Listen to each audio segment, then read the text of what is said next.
Eskenazi 17 from 12. That scoreboard looking a lot better for Middlesex. Well, I said that they'd want to... They were after 3.3, and at that point, they were 29 for 1. 3 legitimate deliveries, plus the wide, plus the no ball. All going for 14. Very expensive second half of the over from Tamal Mills. And Middlesex now, I think they'll be thinking well above 60 by the end of the power play. McCoy loses his run up, running up the hill.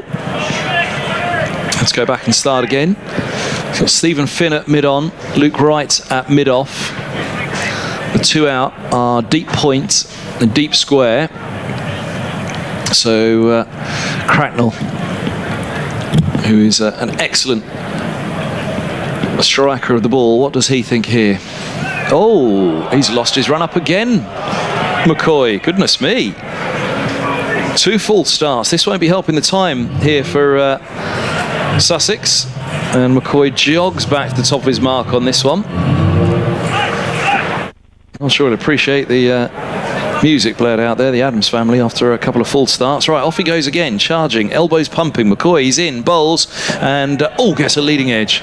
Into the offside it goes, falls away towards extra cover. There's no run, 43 for 1. Welcome back, Adrian. Actually, it's always quite tricky for new bowlers here at Hove. Not so much bowling up the hill, but bowling down the hill as well. And this is the first time Obed has played at this ground.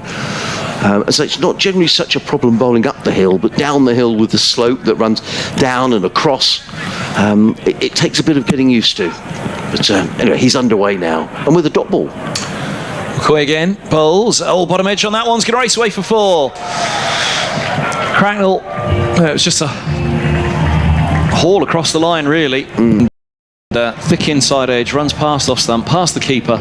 Middlesex 47 for 1. So that over from Tamal Mills, by my reckoning, cost 19 runs. Oh, did you go 19? I went 18, but go on, I'm going to go with you because I was doing it live on air, so I'm going to trust you more. Well, I'll just double check the stat. The good news is that the live stream is working now, so we've done a bit of fiddling around and tightening up of connections, and fingers crossed you can hear us, and apologies to everybody who's watching via the Sussex Cricket Club stream if you couldn't hear, but hopefully it's okay now. McCoy hits the crease, and right up there Cracknell digs out a single to Luke Rice at mid-off, 48 for 1. Eskenazi, it feels like he's been starved of the strike. Expensive last over from Mills. Sorry, went for 15, I apologise. Where did I get 18 from? You went 19, I think I went 18. Right, okay. Perhaps I got a 4. So there were the 4 byes went against the keeper then, not against Mills, which is extremely harsh. Okay, so it was 19, yes. McCoy to Eskenazi, leading edge, just fine of extra cover, and well, that hung in the air for a while. Ravi Bopara diving to his left, out to deep cover. It's just a single. Middlesex are 49 for 1, and Eskenazi is relieved on 18. He's smiling open because the first time I've ever spoken to him on Wednesday night down at Taunton. He's a really lovely fellow. And he didn't want to do it, you said? Well, no, I think he just quite a reserved sort of chap, but he was really excellent, lovely man. McCoy bowls, Cracknell picks up, and that's the 50 up for Middlesex. 1 bounce for. Just short of the boundary rope, just went with it across the line there, didn't he? Cracknell on that one, and offering really with the field up, just making sure he got the leverage, get it over the infield. If it goes all the way, great, but just clear that infield, and it skids. I say skids, it was just a 1 bounce for the boundary, but hops over the boundary rope for 4. Middlesex are 53 for 1 with 1 ball to come of the 5th. Good start. This partnership of 46. Yeah, I think in this next over, Middlesex have the freedom. This delivery and the final 6 of the power play, Middlesex have the absolute freedom to try and smash this ball all around Hove. They're only 1 down at the moment. Both batters going nicely. 23 off 14 for Cracknell, who awaits McCoy. Bowling now. It's driven through the covers. Does it get past? Right, it does. Oh, it's one of those moments. Extra cover dives to his right, Bopara. Right at mid-off dives to his left. Past the outstretched hands of both. And Middlesex are 57 for 1 after 4. I said 3.3 overs in that they'd like to double their score from here. They were 29 for 1 at that point, Adrian Harms. They have hit 57 for 1. A further, 28 off the next 9 legitimate deliveries. But of course, there was the no ball and the wide in there. And I make that 14 off the over. So off the last 2 overs, Middlesex have scored 33. Yeah, and I think absolutely here that Stephen Eskenazi will really have the freedoms go. And it's up against Stephen Finn as well. So Steve Finn running in from the Cromwell Road end of the ground. Lights blazing away as in comes Finn. The ex-Middlesex man bowls to Eskenazi, runs that to Luke Wright, who fields well at short third man. Good job he fielded that, Luke, because I think that would have run away for 4 runs otherwise. And he didn't want to get out to Finn, did he? He just dabs a single, Eskenazi. Tim Seibert, the Sussex wicket-keeper for the next few matches, comes and congratulates Luke Wright on the stop. Finn, nice buzz around the ground as in comes Stephen Finn bowls, and Crack looks to pull that one away on the leg side. There's a loud appeal. He was playing across the line, was Joe Cracknell. Nonetheless, he's called through very quickly for a bye, so a leg bye. So just 2 off the over so far. Sussex would settle for a really tight over here in the final over of the power play here on BBC Radio Sussex, BBC Radio London. You may be watching via the Sussex Cricket Club live stream. Apologies for the issues around the commentary earlier, but I think you've got us back loud and clear now. As in comes Finn, running in over the wicket, bowls and pulled away by Eskenazi, and that's going to be 4 runs. Pulled around onto the leg side, down towards fine leg. And it really rattled away into the advertising boards at the side of the ground. 4 more to Eskenazi, who's going on really nicely here as the Middlesex skipper. And Middlesex go to 63 for 1. Eskenazi on 23 of 15 deliveries. Joe Cracknell on 27 of 16 deliveries. Max Holden, the man out. The 50 partnership up between these two.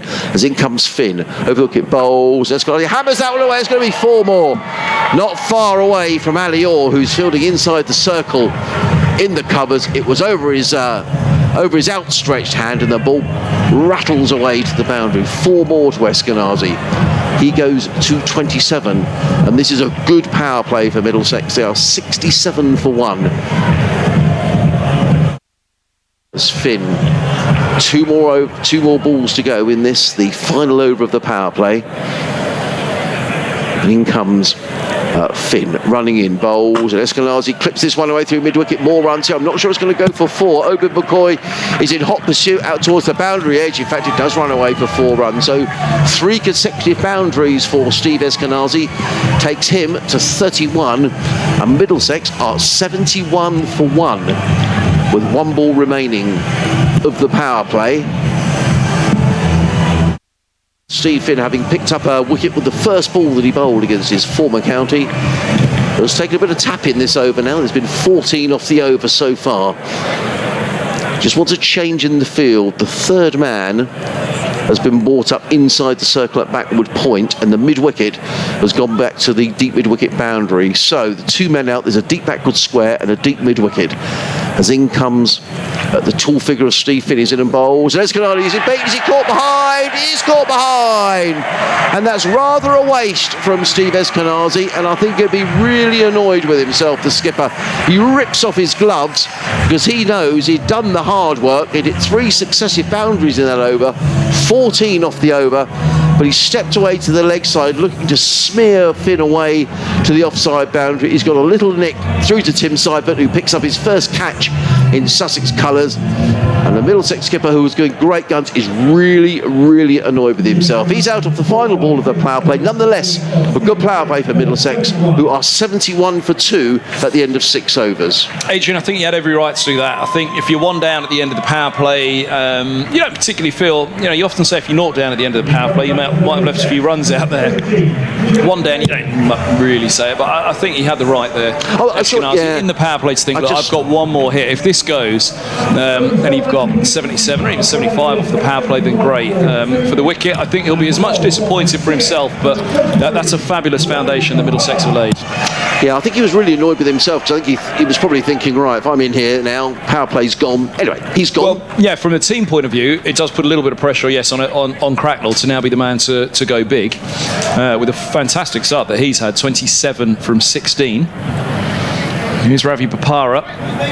Oh dear, who's walking around? Honestly, Hey, come on. Yeah, some of the stewards here at Sussex I don't know what he's doing. He's walked right behind the bowler's arm. He's not one of the stewards. No, he's event security, isn't he? He's walked right behind the bowler's arm. Long off and long on back. Here is Bopara in bowls, and a single is tickled out to deep mid-wicket. So deep cover, long off, long on, deep mid-wicket and deep backward square leg are the 5 outside. Now we're outside of the power play here on BBC Radio Sussex, BBC Radio London, and live on the club's websites as well via the streams. I mean, the stewards here at Sussex do a great job, but they say that guy, they had event security. I don't know where he's from, but he just walked right behind the bowler's arm, which is crazy. Anyway, we're back underway, and Sussex will be relieved that the power play's out the way as well. He's probably from Hampshire, Adrian. Who's your big rival? Is it Hampshire or Kent? Here's Bopara onto the pads, clipped away by Jack Davies, his first ball faced, and he's coming back for a scampered second. That's brilliant running. He's sharp, isn't he? 74 for 2. I would say Surrey. Oh, they're everybody's rival, aren't they? I think that's the side that Sussex don't like to get beaten by. But they don't like getting beat by anybody. But I don't know. I always detect they're the big boys in town, aren't they? And Sussex like to turn Surrey over if they can. Bopara bowls. Davis cuts only to Finn at short extra cover. And they may get a chance this week because Sussex go to the Ageas Bowl tomorrow, then to the Oval on Wednesday night. Games coming thick and fast in this.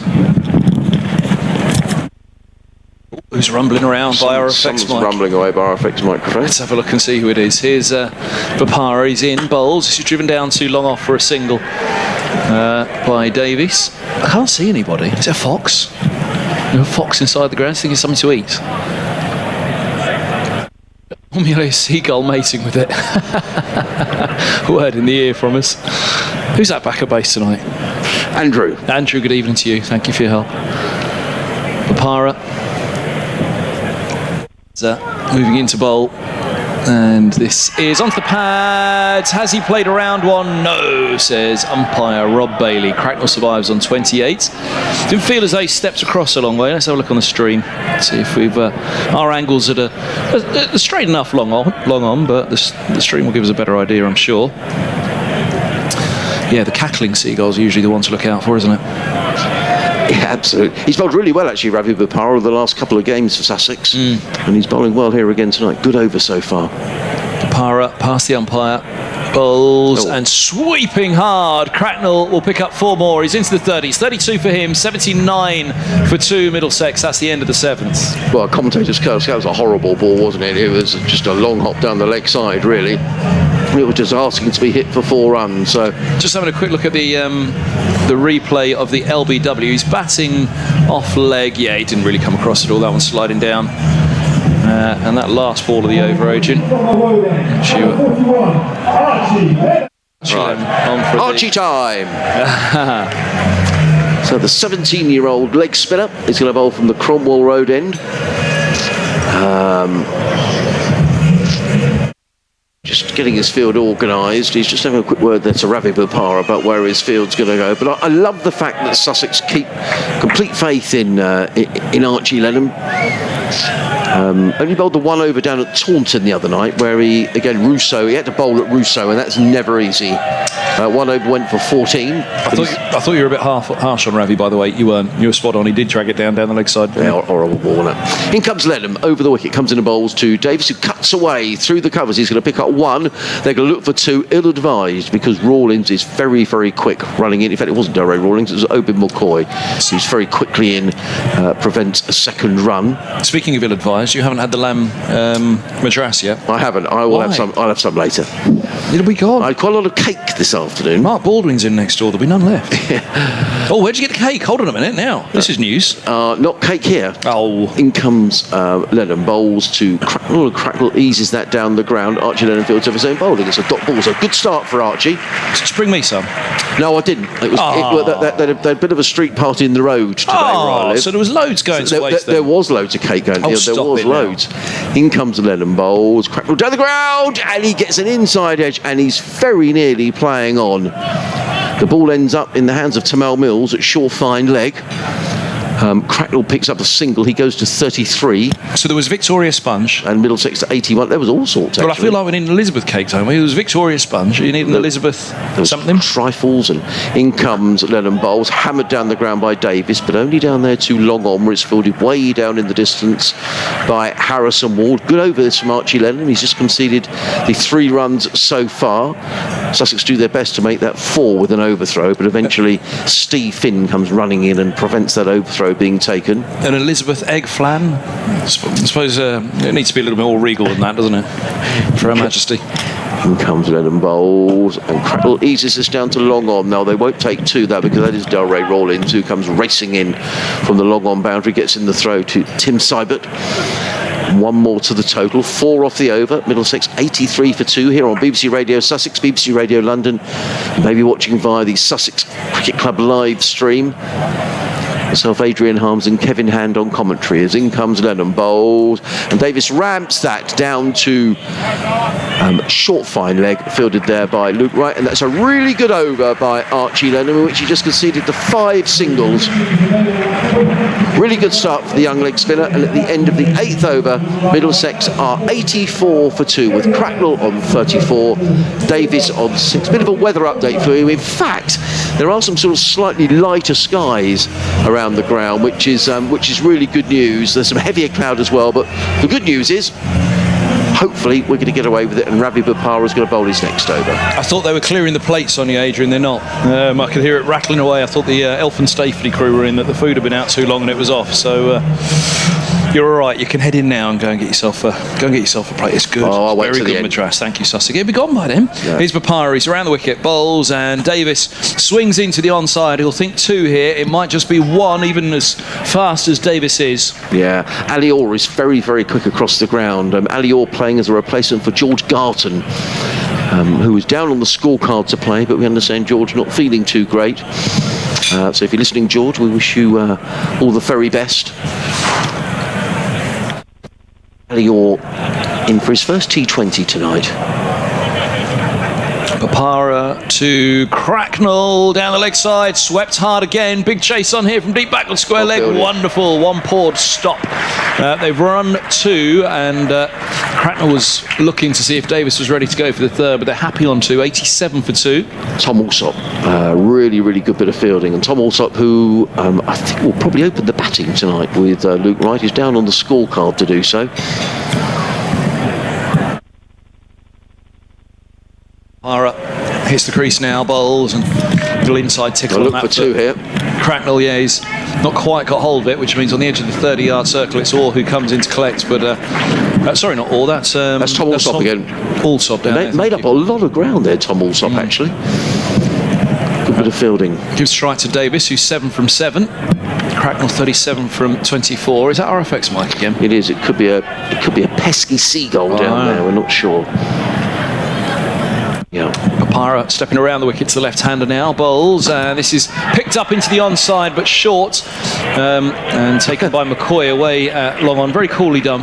Very coolly done, wasn't it? It was very casual. It was sort of a practice match, wasn't it? Just sort of stopped the ball and hurled the ball in. Well, I think he charged to it, then he realised this is coming downhill towards me. It's going to have 1 bounce, pretty close if I run any closer to it. So he stopped himself and then just backed up slightly, realising, let's see how the bounce goes. And maybe it just took a bit of turn on the away to him, because it was away to his left and he clutched at it. Down the leg side, that goes from Bopara. Did it have anything on it? Umpire Bailey is happy. So what did it have on it? I think it was a catch, so if anything it was a bottom edge into the ground down the leg side. Maybe just a little bit of padded on the attempted sweep there from Cracknell. Have a look on the stream, and yeah, maybe just flick the top of the pad on the way down the leg side. 89 for 2, as this is a big pickup into the onside. Oh, it's just short of 6, and Ward signals to umpire Bailey, who signals to the scorers 4 more. Cracknell moves to 41. Middlesex are 93 for 2. They go past the power play score that they posted against Gloucester in the opening round when they hit 89 off the power play. So what is that? End of the 9th over. So it's taken 3 more overs to go past that 89 mark here. And it's got the crowd going. Something's got the locals restless. So what was that? 9 off the over. Yeah, our effects mark, he keeps getting caught on a bit of... Here comes Lennon, bowls, driven away, he's going to be caught, no he's not, it's pulled around to the leg side, good stop by Alistair Orr, very quickly around the boundary edge, who stops the ball and gets in the throw. That's a really good piece of fielding by Ali Orr. It was pulled away onto the leg side, and all with a really good stop on the deep mid-wicket boundary, prevents a boundary. Middlesex 94 for 2 in this, the 10th over. Joe Cracknell on strike, he's on 41. It's Archie Lennon on his way again, bowls and cut away by Cracknell. That's a good shot, it's going to race away down the hill. That's a really good shot for a number of reasons. He didn't absolutely belt the ball away, it was just beautifully timed through backward point, and Tom Alsop had no chance whatsoever of cutting that off on the cover point boundary. The ball racing away over the beautifully manicured outfield here at Hove. 4 more to Cracknell, he goes to 45 off just 27 deliveries. Middlesex 98 for 2. Let him in again. Cracknell eases that onto the leg side. They take 1. That's all they'll take, because Rawlins quickly in from long on. Cracknell to 46 off 28. Middlesex 99 for 2. 3 more balls to go here of the 10th over, as Middlesex looking to build a really imposing total. The left-handed Davis on strike. In comes Lennon, bowls, reverse sweep, and well fielded by Tamel Mills. I mean, a yard either side of Tamel Mills, and that was 4 runs. But it was straight to Mills, who fielded on the edge of the circle, and there is no run. Davis remains on 9. Middlesex 99 for 2. Lennon again waits. He's on his way again. Bowls. Davis down the wicket driving. Doesn't time. Out too long off. Rawlins is quickly in. They won't take 2 to Rawlins. Just the single. What it does do, though, is bring up the Middlesex 100. 100 for 2 with 1 ball remaining of the 10th over. Davis on 10. Cracknell on 46. Archie Lennon has conceded 6-7 runs in this over. 5 in his opening over. So good spell by the young 17-year-old. In he comes again. Bowls. And very, very nearly plays on. Just Cracknell gets a thick inside edge. The ball eludes the keeper and the stumps. Good over by Archie Lennon. Only conceded the 8 runs. At the end of the over, Middlesex are 101 for 2. Halfway through their innings. Cracknell on 47. Davis on 10. Yep, 10 overs gone, and well, good evening wherever you're tuned in around the ground. Sam and Sue they've got the earpieces in. Sam, who's one of those famous faces down here at Hove, you always see on the gate. Lovely man, Sam. He is. He's knocked off early tonight to watch the game at 7, and Sue, his wife's come in. Sue, who I should add, is a massive, massive fan, Adrian Harms, of David Townsend, apparently, our sometimes summariser here. No, she hates him. But it would have given Sam a chuckle, though. So evening, Sam and Sue. The surprise in your voice, though, worries me, really. I'm telling him you said that, Harmsy. 101 for 2. Cracknell's on 47 as this ball's short from McCoy and hooked away. It'll just be a single. He moves to 48. The Middlesex revival this year, particularly in T20, which is probably the slightly more surprising of the 2 revivals. The Championship one, they've clearly been an underperforming side, as has been said for a while. But what was said back to that was, well, if you keep underperforming, then perhaps you found your level. But that's not true at all. I think this side's shown that they've been underperforming for a while, but they seem to have got it right. Here's McCoy to Davis. Cuts late between backward point and short third. And Davis moves to 14. Middlesex are 106 for 2. Nice shot that, Kevin, because there wasn't that much wrong with the delivery, to be honest. He's got a backward point and a short third man, and the shot was placed exactly between the pair and ran away for 4 runs. So Davies a little unlucky. He missed the first game, wasn't selected. He was in for the second game when Morgan sat out the game down at Hampshire, and he hit a fabulous 47 and was arguably man of the match down there. But Morgan returned against Glamorgan, and Davies was the man to make way. So it's Davies back in tonight. 47 in his 1 inning so far. He's on 48 now. He's on 14 now, I should say. Cracknell, as that's a wide signal. McCoy to the left-handed Davies. Through it goes. Yes, Davies on 14. Cracknell on 48. The second time he's got into the 40s in his 4th innings. He got 26 against Gloucestershire, 4 against Hampshire, and 47 against Glamorgan, and now 48 here tonight at Hove. 3 from 3 for Middlesex, and my point was going to be the youngsters have really stepped up this year for Middlesex. Coming of age, perhaps, as McCoy is in, and Davis goes over the top, but straight down the throat of Delray Rawlins at deep cover, looking to go inside out. Didn't really get the power and leverage on it that he was hoping for. Similar, really, to that Eskenazi 6 off Finn, but this one not timed, and in the end, a catch well taken out at deep cover. 107 for 3 as Davis departs. Not to be for him tonight. 14 this evening to go with his 47 against Hampshire. But certainly a useful little cameo just to keep the tempo going from Davies. So partnership of 38, is that right? No, 30... 9 and 7. I'm going to get you some 36. I'm going to get you some WD-40 if you don't come out with that soon, Adrian. 36 between Davis and Cracknell. Cracknell's on foot. How important for Middlesex now, Kevin, that Cracknell stays there for something a little longer? Because 3 down. What they don't want to do, Middlesex, is to lose a couple of wickets quickly now and find themselves 5 down. Well, there's some good batters to come, but as you look down, Anderson, Simpson, Green, Holman, Toby Rowland-Jones, Walla Luita, I'm just looking down those that have played so far. Only Simpson against Hampshire has got above 20. Anderson's 4, Norton 17 from his 3 so far. He's on strike now as McCoy is still left arm around the wicket to the right-handed Anderson. First ball's hooked away down to deep backwards square, just a single, and it's 108 for 3. Good bit of fielding down there by Tom Alsop. He's very quick in the field, you know. That was very good indeed. Simpson's the man who's got past 20. 41 he got against Hampshire again. Good recovery in the middle from Middlesex.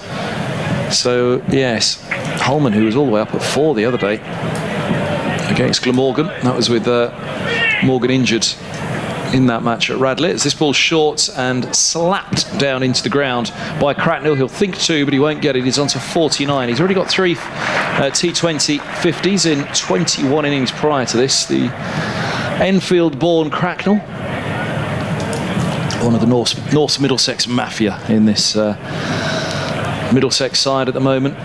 Very fine club churning out the youngsters, as they all are. There's a good number of youngsters sprinkled around this first team squad for Middlesex at the moment. McCoy in bowls, and that's nicked through to the keeper. Anderson departs for 1. Good ball as well from McCoy, and Anderson has to go. Middlesex are 109 for 4. Well, he's had it again, Obed McCoy. He picked up 5 wickets down at Taunton the other night. He's picked up 2 tonight. Steve Finn with the other 2. And Martin Anderson, who you were saying hasn't had a great season so far in T20. He's on his way. And Sussex have just picked up a couple of wickets in that over. And there's nothing like taking wickets to stem the flow of runs. But the man coming out now is a man who I think is a very fine player indeed in all formats of the game, who Sussex will be very keen to get rid of as quickly as they can. And that's John Simpson, who's making his way out. Yeah, 41 against Hampshire. They were in a real mess at the start, Middlesex, against Hampshire. 3 down very quickly, but managed to recover. And Simpson with 41 in that game. There was 40 from Max Holden as well. 47, as I mentioned, from Jack Davies, who's gone here tonight for 14. So it was 8 off the over from Obed McCoy, and picked up a couple of wickets as well. So good news as far as Sussex are concerned. Here comes Archie Lenham, bowls to Cracknell, who plays that to backward point, fielded by Alistair Orr, and there is no run. Sussex with a bit of spring in their step in the field, having picked up those 2 wickets in that over. Lenham in his 3rd over. In again, bowls, and Cracknell cuts this one again to backward point. They do take a single. There's a slight fumble between Orr and Wright. The throw came in. It wasn't far away from hitting the stumps, but Joe Cracknell gets the applause, and he's picked up a half century. Joe Cracknell, 50 in 33 balls, 110 for 4 are Middlesex as the 2 batsmen shake hands in the middle of the pitch. Archie Lennon's first 2 overs went for 13. It's John Simpson who's taking strike for Middlesex, the left-hander. Highest score of 77 for Joe Cracknell. His 4th 50 in 22 innings in T20. Waits. I didn't say Martin Anderson just made a single in his innings. So Eskenazi 31, Holden 5, Anderson 1, Davis 14. Experienced John Simpson will be looking to guide Sussex, Middlesex through to a big total here. Lennon will have other ideas. He's in on bowls and cut away by Simpson, but only to backward point. Fielded well by McCoy, who's very quickly in. Prevents a single. Another good over this from Archie Lennon, who's just not fazed by the big occasion. He just looks completely composed as he waits and comes in again. Bowls, and Simpson just glides this down to fine leg, but Tom Alsop is very quickly in. Just the one run. 2 off the over. Middlesex to 111 for 4 here on BBC Radio Sussex, BBC Radio London. Adrian Harms and Kevin Hand. If you're watching the live stream provided by Sussex County Cricket Club, a very good evening to you as well. As in comes Lennon, bowls and driven by Cracknell down to long off. Just picks up a single. It's Harrison Ward who emerges from in front of the banks of spectators and the temporary stands. Just 3 off the over. Simpson has a high score of 84 in T20 cricket, 9 50s in 124 innings. The thing for Simpson, and the majority of those will come down the order though, where he's come in more a finisher role. 112 for 4 are Middlesex. In comes Lennon over the wicket, bowls, and Simpson drives out to the deep mid-wicket boundary, fielded by Alistair Orr, and that's an excellent over by Archie Lennon, in which he just concedes the 4 runs. Very well bowled from young Archie, who has now bowled 3 overs for just 17. At the end of the over, Middlesex are 113 for 4, with Joe Cracknell on 51. John Simpson is on 2. 12 overs gone, 8 remaining. Still plenty of batting in this Middlesex lineup. Looking at Luke Holman, Chris Green, Toby Rowland-Jones can all hit a long ball. So yeah, I think Middlesex would really like a partnership between these two now. It's only 12 overs in. You don't want to all of a sudden have a couple of wickets in an over, 6 down, yes, and you're kind of limping towards the end then. Yep. So I think these two really need to, not nudge and nurdle, but a little bit of consolidation now. Finn is in, bowls, and Simpson edges. Oh, what a catch! What a catch! That's wow, Luke Wright. Luke Wright, absolute blinder of a catch at short third. Right hand thrown up into the air, and he had no right to take that, Luke Wright. It looked as though it was gone and past him in the air, fine of the fielder, but Wright soars to his right to take the catch. Hand outstretched, Simpson won't believe it, he's fallen to his old mate Finn, and Middlesex are 113 for 5. Wow, what a catch. I tell you what, Steve Finn owes Luke Wright a beer there, doesn't he? That was an amazing catch. I mean, Luke Wright is 37 now. I don't know how many catches he's taken in T20 cricket, but I'll tell you what, he won't have taken many better than that. That was unbelievable. What a catch. Away to his right-hand side. Steve Finn picks up his 3rd wicket against his old counties. Just as you were saying, Kevin, Middlesex, won't want to lose quick wickets here and sort of just stumble towards 150. But it will need a bit of consolidation now, and Simpson slammed his bat down over. He probably can't quite believe that has happened. That was an amazing catch by Luke Wright, and now Middlesex 113 for 5, having been 107 for 2. Another wicket for Stephen Finn. Anna Forsyth across the pond says, Finney getting a wicket in his first ball against Middlesex. I'm in emotional turmoil, she says. Here goes Finn 2. Luke Holman, the left-hander, he's right arm over. Holman, I thought he'd played on. Oh, he has. Did it hit? It bounces down off the inside of the bat, the inside edge, bobbles around. What we couldn't quite tell was the depth of it. I'm going to fancy that that's bobbled down almost in between his feet there. It looks as though it was going to go back towards the stump, but he looked quite at ease at it, and actually from our perspective, it looks as though it did roll back on and bounced off, didn't it? But let's see on the replay. Down it goes, and then, I think it just bounces back off Holman at some point rather than the stumps itself. An optical illusion for us as Finn hits the crease, bowls, Holman drives into mid-off, quick single taken, has to scamper, and he's through. The 21-year-old who took 10 for in the championship down here last year, batted well for his highest first-class score in that victory in the championship this year. Sam Robson, when he got another century down here, I'm sure he'd like to parcel up this Hove track and take it around the country with you. He scored 400 in his last 2 matches here at Hove. Finn skips away. Tall, leggy approach, so familiar to the visitors to Hove tonight. This Out. goes up in the air. Is it going to carry from Cracknell? He gets away with it. Long on coming in towards. And Cracknell moves to 52. 115 for 5. I think Cracknell has the right to perhaps stay there and let the others play around him at the moment. But it's tough. It is tough because it felt like Middlesex really should be going for 200. Oh, I agree. Right now, with the wickets column as it is, they'd probably take 170, I'd say, as here's Finn to Holman, who drives just fine of Bopara at cover. Single out to the sweeper on the boundary, Delray Rawlins, who wears the number 9, which Finn would have wanted. He's not got it, he's number 44. Any idea why he's 44? That's a very good question. He was the number 9 at Middlesex. I don't know. Wants to be the striker. Big Watford fan, isn't he, Stephen Finn? I don't know, we'll have to ask him. Good over though this from Steve Finn. He's just conceded the 3 runs and picked up a wicket as well. 116 for 5. Finn past the umpire, bowls, and this is worked into the onside. Now this should be 2. I think they're going to turn and settle on 1. Yeah. Rawlins, good arm. Yeah, very quick. Key was there. Delroy was very, very quick to the ball. Well, a couple of good overs as far as Sussex are concerned. Because Middlesex at one stage 107 for 2 and now 117 for 5. And just the 4 runs off of the over. I'm going to scrub back on the stream to watch that Simpson catch again by Luke Wright.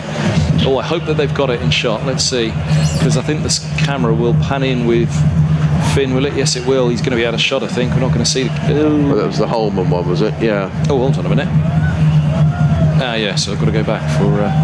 Well, it was an amazing game. Well, Archie Lenham is going to bowl his final over. 3 overs, 0 for 17 for Archie, who's done really well tonight. Comes in from the Cromwell Road end. He's in and bowls and driven away by Cracknell through extra cover. They've taken 1. They'll look for 2 here because Harrison Ward's got a good way to come around the boundary. Need to get a move on though, does Cracknell, but he does get back for the second run. He goes to 55 and Middlesex to 119 for 5. Oh, it's just out of shot, the replay. Oh, what a shame. No, the shot was out of... the first one was. Let's see what the replay, if that's got a wider shot. In comes Lenham again, bowls, and Cracknell is forward. Can all he do is play it back to Lenham, and there is no run. Yeah, you can only see right on the floor at the end of it, but well, it was brilliant. It was an amazing catch.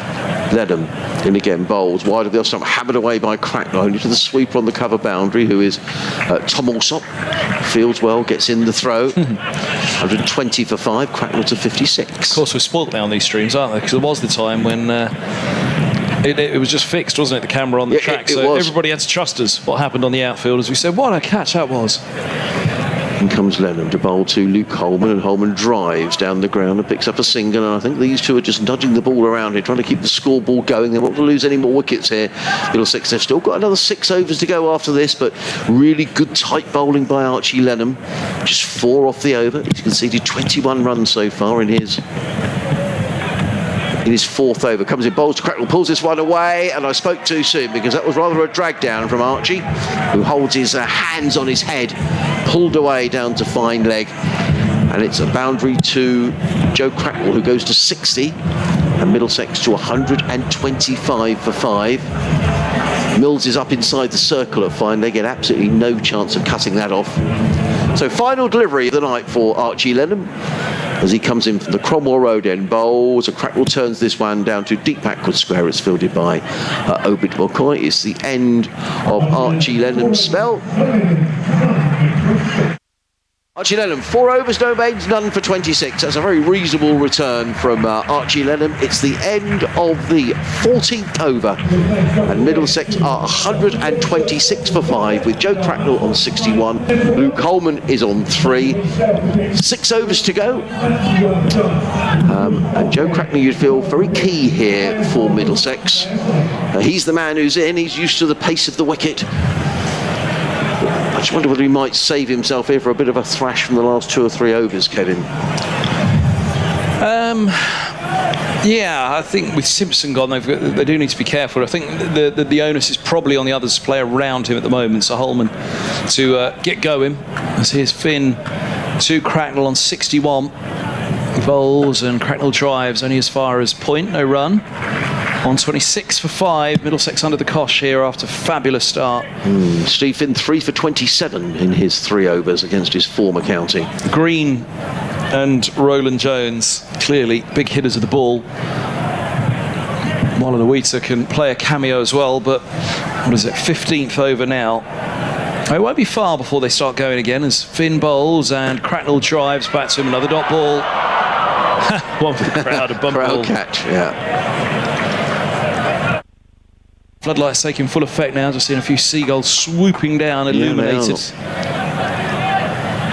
I'm trying to think what he got left. Tamel Mills has got 3 left to bowl. His opening over went for 15. You'd think that he would bowl his 3 overs, Tamel. Obed McCoy with 2 to bowl. Finn bowls. Cracknell picks up into the onside. He hasn't got all of it. In fact, he hasn't got any of it at all, which saves him. They're going to take a single out to Delray Rawlins. Deep mid wicket. 127 for 5. Cracknell 62, Holman on strike. Yeah, it feels like Holman 3 from 4. He, then Green, then Roland Jones, Wallaluita. I think those are the wickets that have really got to try and tee off right now, because I do think there's enough batting to come, and with Cracknell still there, what they don't want is Cracknell to feel the pressure to start going for all these big shots. They need somebody else to put their foot down. A lot of pressure on the 21-year-olds. Holman, Finn, at the other end of his career, is in, bowls, and Holman's beaten. Lovely ball through to the keeper. I just have to use his feet here to Finn, not let him bowl at him. I think that's what both Cracknell and Holman have done in this over so far. Left of it, 2 to go. He's only conceded 1 run in this over. Steve Finn, another excellent return as he bowled beautifully down at Bristol a week ago. Figures of 2 for 15 off his 4 overs, and he's bowling really well here tonight. Finn to Holman, he bowls, and that's eased off the back foot out to deep cover for a single. 2 off the 15th so far. There's 1 ball to come of it. Middlesex really do need a boundary here. It's Cracknell back onto strike. Can they just suck up this as a bad over? Cracknell feel the pressure. Just 2 runs off it so far. He played out the first 2 deliveries, then pushed a single, didn't he? A dot ball for Holman before his single just now. Here is the last ball of the over, and it's Finn to Cracknell, who's beaten through to the keeper. What an over from Stephen Finn. Just 2 off it. The 15th of the Middlesex innings having been put in here at Hove on BBC Radio Sussex, BBC Radio London, live on the BBC Sport website and app as well, and live on the streams from the 2 clubs, Sussex and Middlesex. Well, that's a really good spell from Steve Finn. He'd be delighted to have taken wickets against his former county. Figures of 3 for 29 in his 4 overs. He's going to get a very generous round of applause, I'm sure, from those sat in the Spencama Pavilion. And it is going to be Tamel Mills. So 5 overs to go. I would imagine Mills will bowl 3 of them. Obed McCoy will bowl 2. Of course, if one of them were to go around the park, Paparo's got 2 up his sleeve as well, as has Delray Rawlins. His last over went for 19, didn't it? So yes. His only over he's bowled. Yeah, the 15 off the over and 4 leg byes. Yeah. Holman, his left arm over to him. What's Holman thinking here? I think he's just got a swing. He really does. Mid off and mid on up. In comes Mills, bowls, Holman thick outside edge, it runs away out to Steve Finn, who's patrolling that cover boundary, gets in the throw, just the 1 to Holman. He goes to 5 off 7 deliveries. Middlesex 129 for 5. Much you think here, perhaps depending on Joe Cracknell, Joe Cracknell, 62 off 45. There's a blast from the past. Yeah, indeed. Where's Joe Gatting now? Nephew of Mike, of course. Yeah. Former Brighton and Hove Albion footballer as well as cricketer. So, Cracknell waits, 129 for 5. Mills, left arm round the wicket, bowls, and Cracknell's beaten. Good delivery by Tamel Mills. That was a pacey delivery. The ball rattled through into the gloves of Tim Seifert, the New Zealander making his debut for Sussex tonight. Middlesex were at the halfway point, 10 overs gone, they were 101. So Sussex have done well in the last 5 overs to restrict them to 27. Mills from the far end of the ground running down the hill. In past umpire Debenham, he's in and bowls and pulled away. That's going to be 6 runs.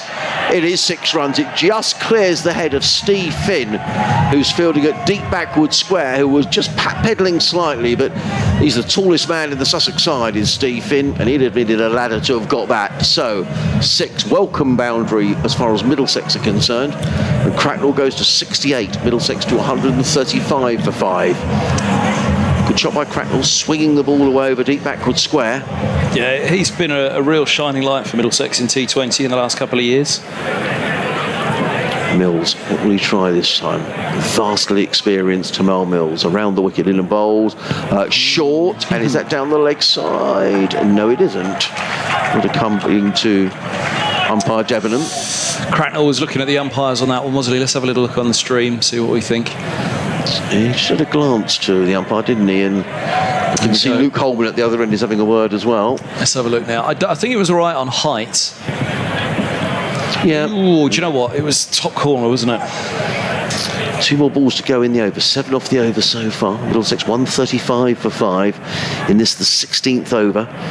As in comes Mills, around the wicket, bowls to Cracknell, hammers this away. Is he going to be caught? He's gone high. Mills is underneath it, and he takes it. Good catch by Tamal Mills. Off of his own bowling, it went high up into the floodlights. But Mills waited underneath it. He wanted it to be his catch.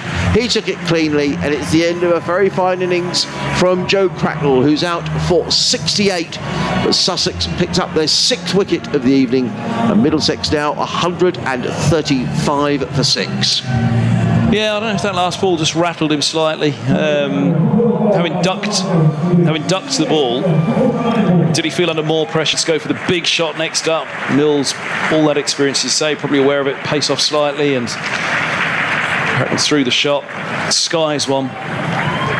I'm pretty comfortable, called him bold in the end for Mills, as comfortable as you perhaps could see. Just a couple of shuffled steps to his left and held on very, very coolly indeed. So 1 ball to go of the over. Chris Green comes out. There's still Roland Jones, Wallawita, Berendoffer. You perhaps will know more about his batting than I, Adrian. I think he's on the card at 11. I think he only played a couple of games for Sussex, and then he had to go back to Australia because he had a problem with his back. Green with green shoes on. Takes guard. So Middlesex, having been going along so nicely, have now lost 4 for 28 in these middle overs. You can never tell with T20, can you, how games can turn. And at one stage, you looked very much as if Middlesex was set for, around about 200. But with 4 overs to go after this one. He's just counting the fielders to make sure that he knows exactly where everybody is. And he waits for Tamal Mills with a skip and a jump at the end of his run. He's running into bowl to Green, he bowls, and Green is going to get 4 runs. Wow. And a fortuitous 4 runs. That was really quick. Sussex have put a slip in place. Delray Rawlings had got in there, but the ball completely bisected Tim Seibert and Delray Rawlings. It was going like an absolute rocket. Green gets a boundary. Well, they all count, as they say, in any form of cricket, particularly in T20 cricket. 139 for 6 are Middlesex at the end of the over, 11 off the over, but the important wicket of Joe Cracknell. That was quick. We were perfectly in line with that, and the way that just flew, and neither the keeper nor slip responded. It was at head height between the two of them, and we're just seeing the replay of it now on the stream. But that was going like a rocket. Yeah, I mean, that really was going fast. I guess slip is slightly wider than orthodox, so there kind of was that little gap there, because usually for a slip going towards the keeper, you'd say, well, then it was keeper's catch. But equally, the keeper, I mean, if he'd have held that, if he'd have gone for it and got glove on it, it would have been something special. Here's McCoy to Holman. Skies one. Call it somebody, and call it they do. Delray Rawlings with the catch out at deep cover. I was worried there was going to be a collision between deep point and cover running in, but Rawlings called loudly and clearly.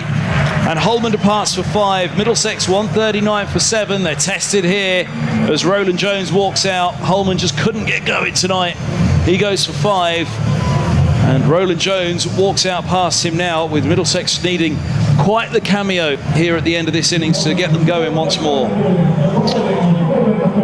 Yeah, absolutely. Good catch from Delray Rawlings. You know, he had to come in a long way, but he's got a very safe pair of hands.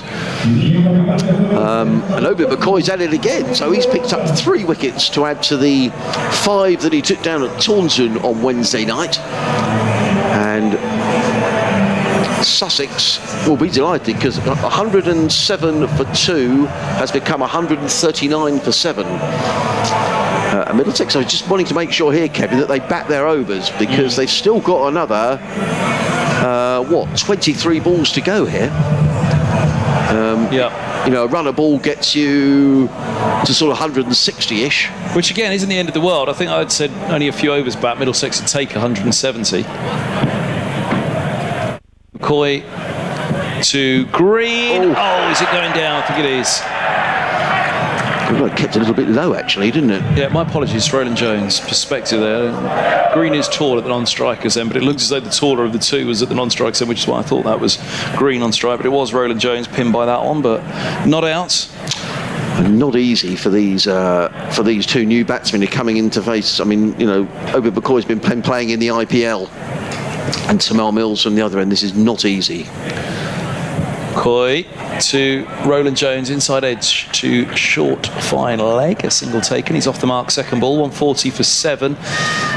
So what did we say? There are 21 balls left. 21 balls left. A runner ball gets 161. Which, I mean, usually 21 balls left, you'd be trying to go at a strike rate of 200, wouldn't you? You would. But 2 a ball, but 3 wickets. And the only thing is, Wallaluita can still bat. These 2 can.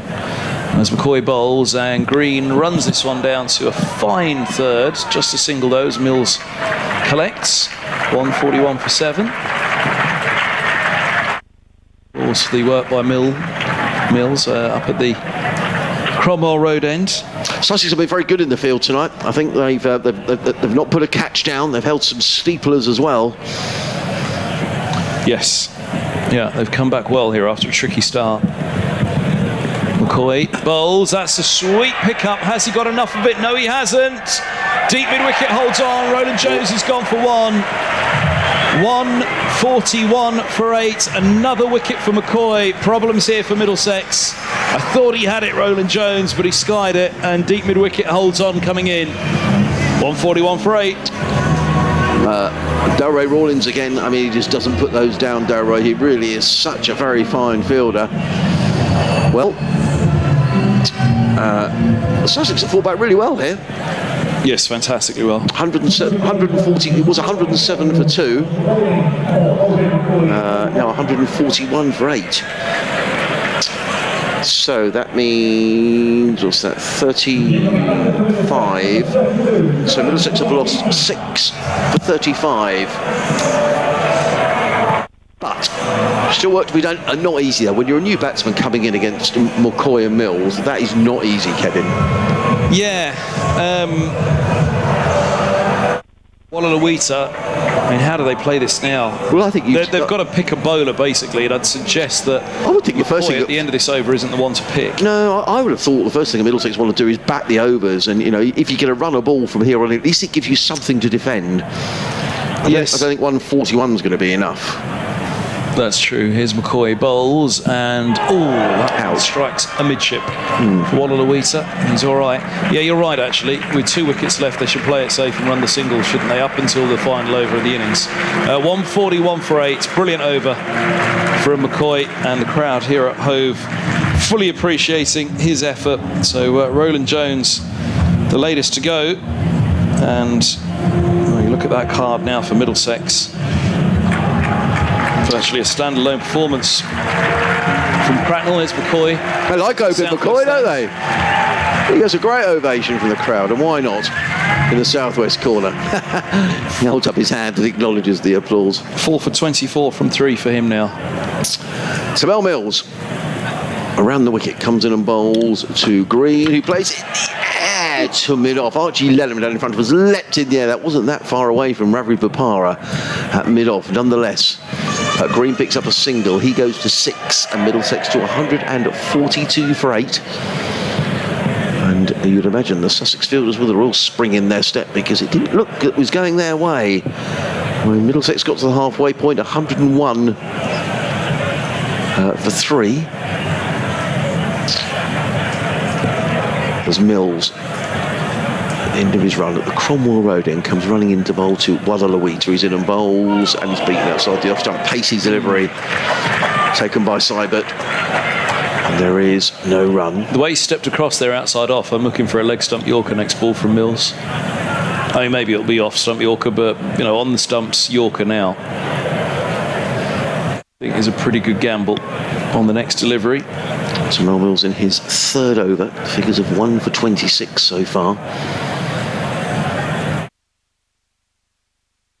1 for 27, I should say, with that single in the over, as in comes Mills and bowls. And Wadalawita plays firmly, it's caught, and another wicket goes down. Caught by Ravi Bopara in an extra cover. Wadalawita goes for a duck. And Middlesex are rather subsiding here. 142 for 9. Wadalawita is on his way. Green looked annoyed at the non-striker's end. And really, Middlesex just need to make sure they back these overs out. Give themselves a chance. 142 for 9. You wonder, how does Green play it now with Behrendorff, who is going to have strike, first of all, when he walks in with 3 balls left to the 18th. He'll surely ask him to block and say, look, just let me try and get after them. Let me have an over against them. Or whether he asks him to block and say, right, I'll bat out the 19th, the 20th, I'll play it as I need to. But I think you've just got to try somehow, Behrendorff, to get Green on strike. But with 3 balls left to the over, you've got to take one. Middlesex have just got to take what they can get now, Adrian. I think swing is the way. But key is it's Green that does the swinging, not Wadalawita, who has gone at cover. He can give himself room and drive. He kind of did the right thing. He went one way the previous ball, then he went back in outside leg the next. You could see what he was thinking. When it comes off for Wadalawita, it comes off, but not tonight. So, Middlesex have lost 7 for 36. And the destroyers in chief have been McCoy, who's picked up 4 wickets. Finn, who's picked up 3. And Samal Mills, who's now picked up 2. As Mills will fancy finishing this off here. 3 deliveries to Jason Behrendorff, who's actually spent some time commentating in this very commentary box when he was at Sussex. In comes Mills, bowls, and Behrendorff is forward and plays very sensibly to mid-off. And there is no run. There's a large cry of wait there. You just might as well use these overs up. 14 runs from here at least gets Middlesex 156. Which, you just don't know in T20 cricket. My hunch is that's probably not enough, but who knows? We thought Middlesex were going to get nearer 200 than 142. As in comes Mills around the wicket, bowls, and Behrendorff comes off the thigh pad onto the onside. I think it came off the thigh pad. Let's wait for the umpire's signal. One ball's come at the over, and they've taken a single. Here's a leg by. 143 for 9. A little unsure about that one. Green needs a single here to get that strike for the next over. Yeah, there's a change in the field. He wants Archie Lennon to go a little... Oh, no, Archie Lennon's coming up inside the circle. No, he's not. He wants him to go a little fine. I think he wants you to come finer, Archie. Good little spell today from Archie Lennon. Really bowled well. 4 overs, 0 for 26. It's Obed McCoy who's come inside the circle at short, fine leg. There's Samal Mills, Middlesex 143 for 9. As Mills is racing in from the Cromwell Road end. Bowl short, pulled away by Green onto the leg side. That could go for 4 runs. It's at Rawlins. It's like a hair around the boundary. I'll tell you what, if he can't stop it, nobody can. That was a brilliant effort by Delray Rawlings. But it's 4 runs to Chris Green. He goes to 10. Middlesex at the end of the over are 147 for 9 with 2 overs remaining. So Behrendorff has strike. That's got to be first priority. Just drop a single here somewhere. Block first and foremost. If you can find a single, great. Get Green on strike, but don't go down swinging. Let Green do that. And Green just asking which way around he come in. McCoy is left arm over to the right-handed Behrendorff. 147 for 9. Disappointing collapse for Middlesex here. That's the nature of T20 though, isn't it? When sometimes it goes wrong, it goes spectacularly wrong. 3 from 3 so far in the group. It's been a good start, but what can they do in the final 12 deliveries? McCoy's in, Behrendorff drives, single down to long off. That's a good start to the over for Middlesex. 148 for 9. So, well, I mean, it was a proper cricket shot, wasn't it? You know, he saw the long off was out, and he wants to give Green the strike, and picks up a single. I wonder if they just might leave, you know, Middlesex pick up, you know, 6 or 7 in this over, gets them to 154, and then have a heave at the final over, but we shall see.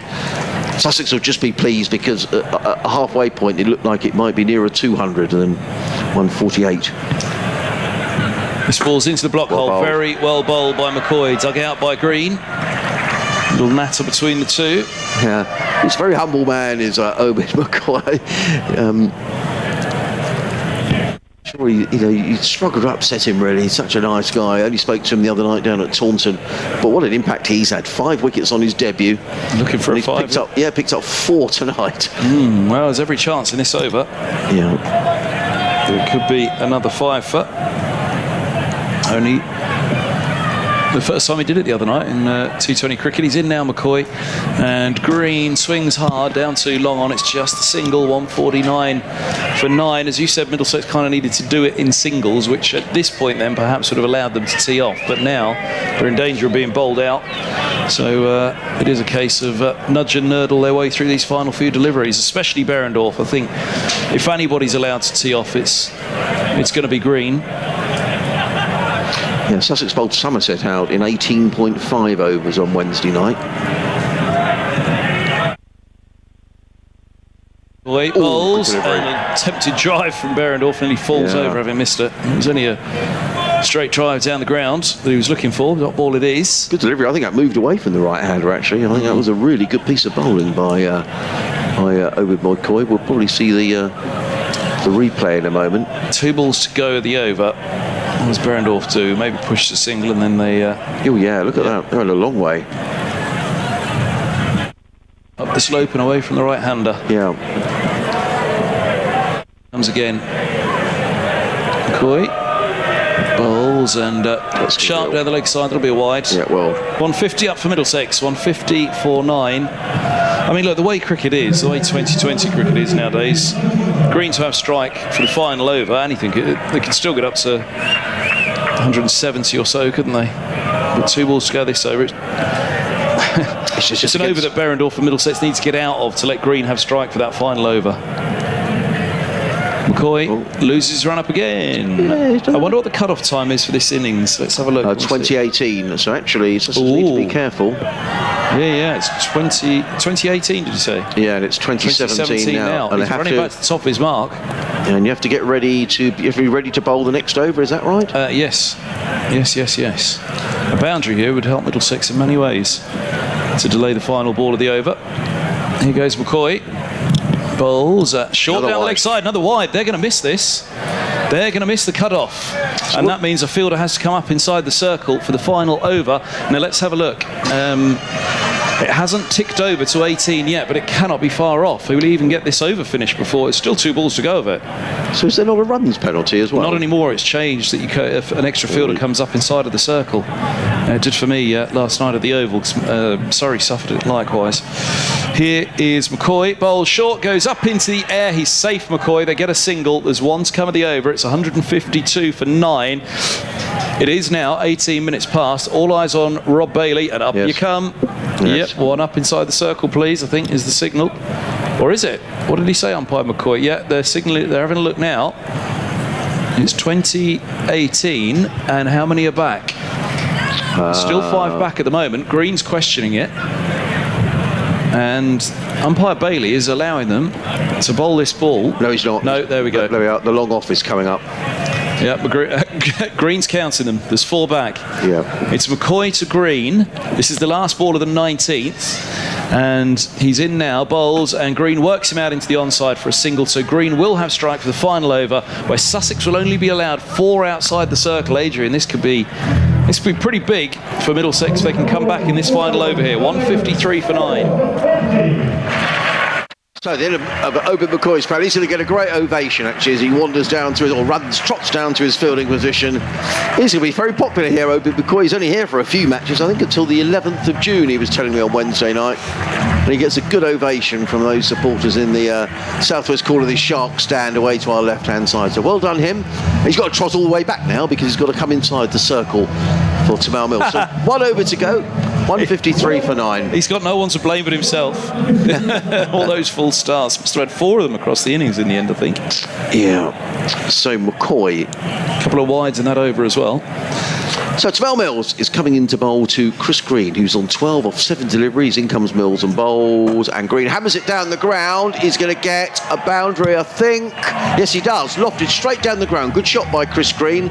Eludes. In fact, it's been signalled 6. That's very honest. I know who that is down there. It's Steve Finn, who signalled that was 6 runs. I think it's raining. Yeah, it looks a bit misty out there, doesn't it? Yeah, it's a bit of rain. I think it is raining. Or they don't call him Honest Finney for nothing, you know. 159 for 9. It was a reluctant raising of the hands from Finney, wasn't it? Just looks like a bit of drizzle is falling. As in comes Mills down the hill. Bowls to Green, who with a play and a miss. Taken by Tim Seibert.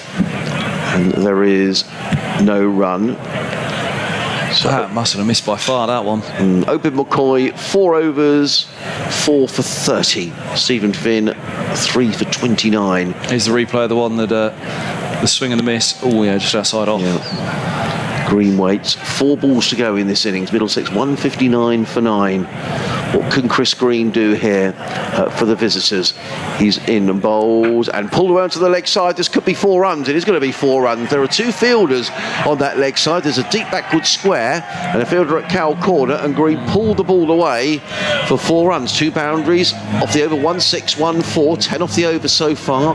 Middlesex 163 for 9. They'll feel if they can get to 170, at least gives them something to bowl at. But the rain is falling and more umbrellas are going up around the ground. Let's hope it's just a challenge. Let's see where the ground staff are. See if they're ready to run on. I'm sure they are in the break between innings. As in comes Tamal Mills. Over the wicket bowls, and Green hammers the ball. Oh, and it's a run out. So Chris Green hammered the ball back down the wicket. Mills fielded off his own bowling, threw at the stumps, and he ran out Jason Behrendorff. So Behrendorff has gone for 2, and Middlesex are all out for 163 in 19.4 overs.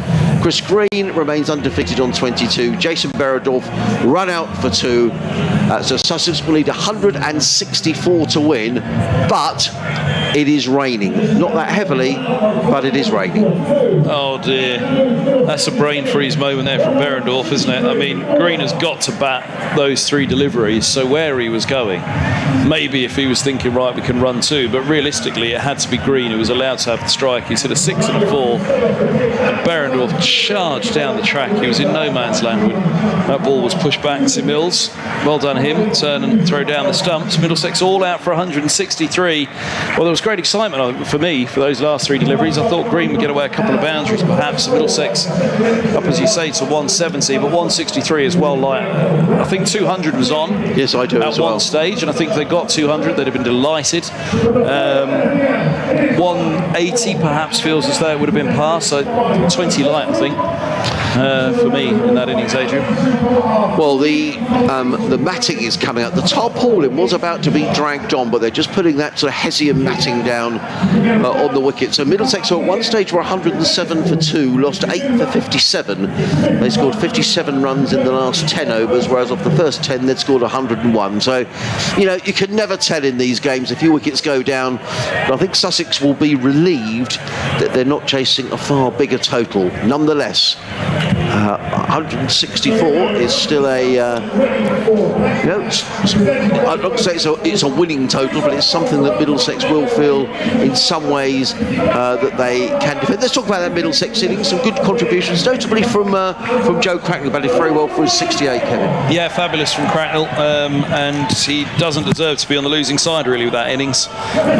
68 was superb. 31 from Eskenazi again, but you know, nothing much really from anybody else. Davies with a cameo of 14. Green for me, though, I mean, look, you can't blame the last pair, can you, for not getting over the line, but that felt like a big moment that it limped to an end there when Green perhaps was about to tee off with those final few deliveries. That was the aim. So Yeah, light by at least 20, I'd say. They've got to hope that Cracknell's 68 off. What did he knock it off in the end? Strike rate of 172, so off just 49 deliveries for Cracknell. 172 the strike rate of Eskenazi, 31 off 18. Sorry, the strike rate was 138 for Cracknell, 68 off 49. So 200 strike rate from Green down the bottom. But ultimately, yeah, Middlesex feeling a little light there on that Harmsy. So in terms of the bowling figures for Sussex, I'll give those to you, and really headed yet again by Obed McCoy, who picked up 5 wickets at Taunton last week. He picked up 4 for 30. Steve Finn, 3 for 29 against his former county. Tamal Mills, 2 for 41. And a real word for Archie Lennon, who I thought bowled beautifully, 4 overs for 26. You're listening to live cricket here on BBC Radio Sussex, BBC Radio, and under myself, Adrian Harms, alongside Kevin Hand.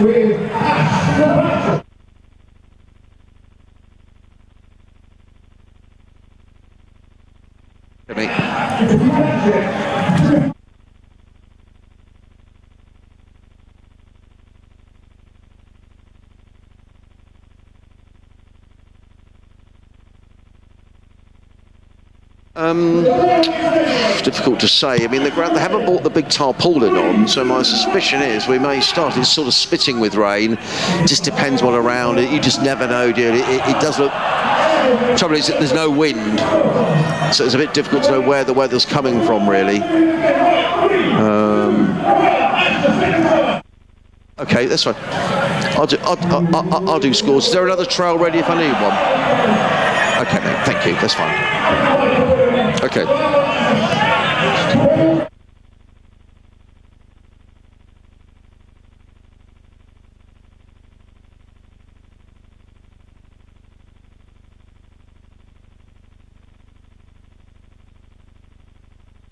It's a very good evening and welcome to Hove if you're listening on our DAB frequencies here on BBC Radio Sussex. Very good evening, I'm Adrian Harms. It's another night of T20 cricket. Sussex looking for their 3rd win in a row, and they will need 164 if they're going to beat Middlesex and achieve that, having bowled Middlesex out for 163 in 19.4 overs. At the halfway stage, it looked as if they may be chasing a whole lot more, because at one stage Middlesex were 101 for 2 after 10 overs. The noise you can hear in the background is some people on the outfield trying to catch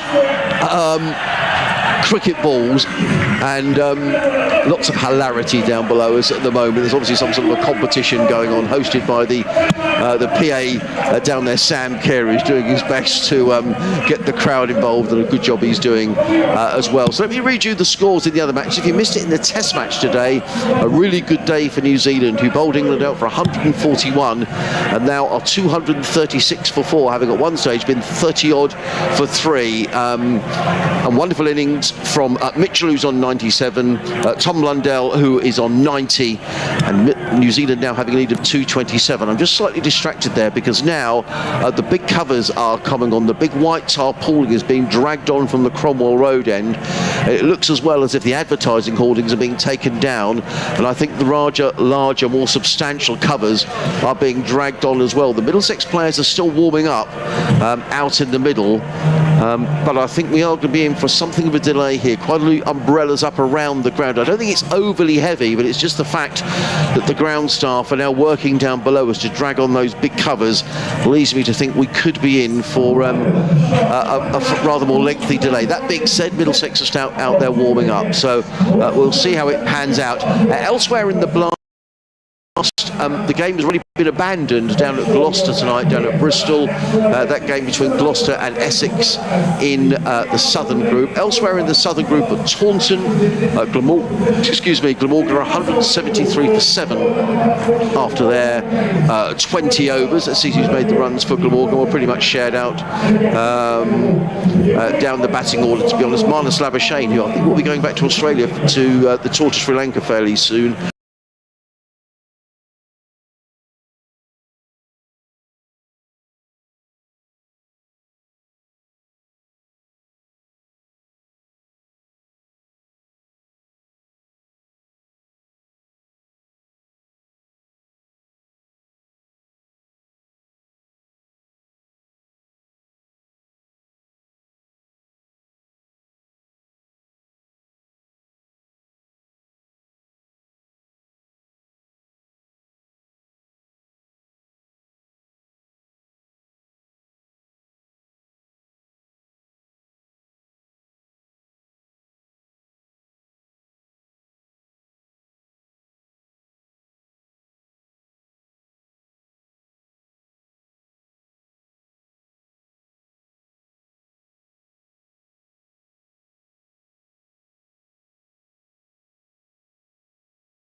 Kevin, that we might have lost.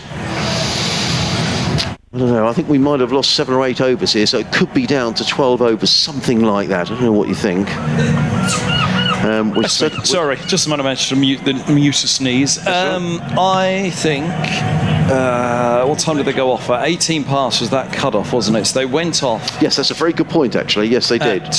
20, let's say they took, well, it didn't take long to bowl the final. 20 past, 15 for the so 20 past, so 25-2. So we've lost 25 minutes of this reply so far. Yes, 35 would have been back on, wouldn't it? So just about to hit 9. So well, it's just a matter of, do you have, I mean, you know, a lot used to have 30 minutes to make up, didn't they, if there was a little bit of time lost. So all the better for Middlesex if it is still a 20-a-side match, if there was half an hour to make up tonight, and we can go through to, what is it, an hour and 15 minutes an innings, so can we go through to 10:15? Yes, I'm never quite sure where we are with cut-offs here at Hove. Certainly on Sunday, the game against Kent was delayed because of rain, but being a Sunday, we didn't lose any overs. They're radioing up to the scorers at the moment, although the scorers are radioing it back down to them and giving them a little clue. Debenham and Bailey over there having a look up to towards the scorers box, way to the left where the old press box used to be. Yeah, let me just look at... We used to run around there at tea time for a biscuit, didn't we, Adrian? were you doing it? No, I wasn't. No, I've always had this rather nice... Go scrambling up, Bruce Talbot up there, and all the others scoffed the biscuits by tea. Let me give you some of the other scores in this southern group. At Canterbury, Kent are 37 for 2 after 7 overs against Surrey. They need 123 to win in 13 overs. Kent, the holders of the T20 Blast, winless so far. Surrey with 3 wins out of 3. They went top of the group last night after a victory against Hampshire yesterday at the Oval. Meanwhile, down at Taunton, Somerset, who had won all their matches before they played Sussex on Wednesday, they'd won 3 out of 3, now 3 out of 4, going like a train against Glamorgan at Taunton tonight. Glamorgan making 173 for 7. Somerset in reply is 72 without loss in 6 overs and 5 balls, needing 102 to win in 13 overs. I don't know if Riley Russo is on the march there. No, it's Will Smead and Tom Banton, who are both 35 not out. The game down at Bristol was abandoned. Long trip, isn't it, for Essex, all the way down to Bristol.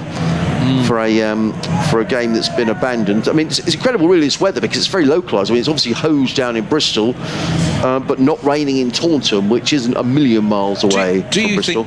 Do you think we could make an educated guess, Adrian? Do you back you and I to make an educated guess, which could be fun this for the listeners, because we'll be miles out. What, in terms of the overs? If it's 163 to chase off 20 overs for Sussex, now Middlesex were bowled out, so if you were just to split it in half straight away and say, right, it's a 10-over match now, so half of 163, you're chasing, 82 to win. In 10. But that's probably going to be reduced down a little, isn't it? Because Middlesex didn't bat out their overs. So yeah, that wouldn't have helped. Yeah. So they could only be chasing something like 70 off 10, let's say, if it were 10 off. So that's what I mean. They could knock that off in the power play. So that's why for Middlesex, the power play. The rain is. It's still 5 overs to constitute a match, isn't it? A reply. Yeah. So and the power play will be reduced, won't it? If we get into a 10-over game, power play will probably be what, 3 overs? Yeah. That's all right. Yeah, they would not. You know what I mean? Yeah, absolutely. The Middlesex lads are back out again, so credit to Middlesex, who they're going to have to be. They took a while to go off because I think they weren't sure. That told us that it was never absolutely pouring. Well, with equally, rain. they'd have preferred the full innings. Like I say, any reduction plays into Sussex's hands. So the umbrellas are largely down. I mean, it's impossible to tell where the weather is coming from here. The flags are still limped to the flagpole, just fluttering ever so gently. Looking to the west, where we think this weather is coming from, there are banks of grey cloud, but to be honest, it's been like that for the whole time this match has been on. So we await some sort of news from the PA or the umpires as to exactly when we're going to restart. The tractor is whizzing around the outfield now with the long rope. So that's always encouraging, getting up the excess moisture. See if we can get a nice photograph of the as they come around. In fact, I could just see there that the guy on the buggy, looks like the golf buggy, is just sort of putting his hoodie up. So I don't know if that's an indication it's raining again. But certainly the pitch is being remarked out, Kevin. So I think there'll be rain dancing on the streets of Radlett tonight, Adrian. I think Middlesex, I think Sussex. Oh, now let's have a listen. 9:15. 9:15.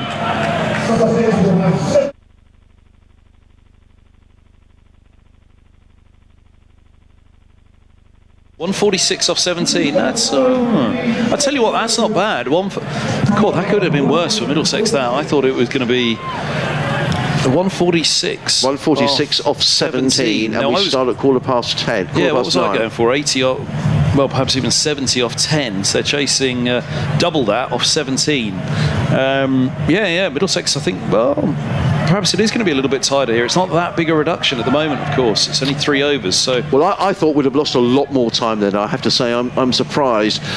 Well, let's hope let's hope the weather holds, Kevin, and we do get 8.5 and over. required. Producer Andrew is telling me he's doing a sterling job. It's not just here at the ground. We're getting very well supported by Andrew back at base, who's helped us through that rather lengthy rain delay with pieces of audio, etc. We might need another bit of audio so we can grab a cup of coffee in a minute and refresh the. You go. Refresh the. I'll go through the scores else. Yeah, you go and get it. You go get a drink, Adrian. Let's go and get the. You still haven't had your lamb madras, which is sat behind us, Adrian. The listeners are going to be mightily worried. I mean, in some ways you deserve it that you haven't had your lamb madras. You didn't bring me a slice of cake from your Jubilee barbecue I did. this afternoon. Yeah, I did. Or was it Jubilee Street Party? Street Party. Yeah. So everybody in the road made cakes and. What was the best cake? Go on, they won't be listening. You can tell us who made the best cake. Number 17. Next, number 4, who's next door to us, made a very nice cake. What did they make? Go on, Adrian, what was it? It's all about blueberries, strawberries on the top. Oh, stop it. Yeah, so lovely icing. Oh. Yeah, it was really nice. And do you know what? Well, it looked the nicest, but I didn't eat any. It's had to come to cricket. So, you didn't eat any cake at all? Well, yeah, I eat some, but I didn't eat any of that particular one. You ate some cake, but you didn't eat the one that looked nicest? I didn't, no. So does that mean... Because that hadn't been cut. And so I thought, you were being polite. Well, I was being polite. I thought you were going to say you were keeping because it was also in the shape of the Union flag as well. So I thought you were going to say you were keeping the miserable old one down the road happy by eating their cake.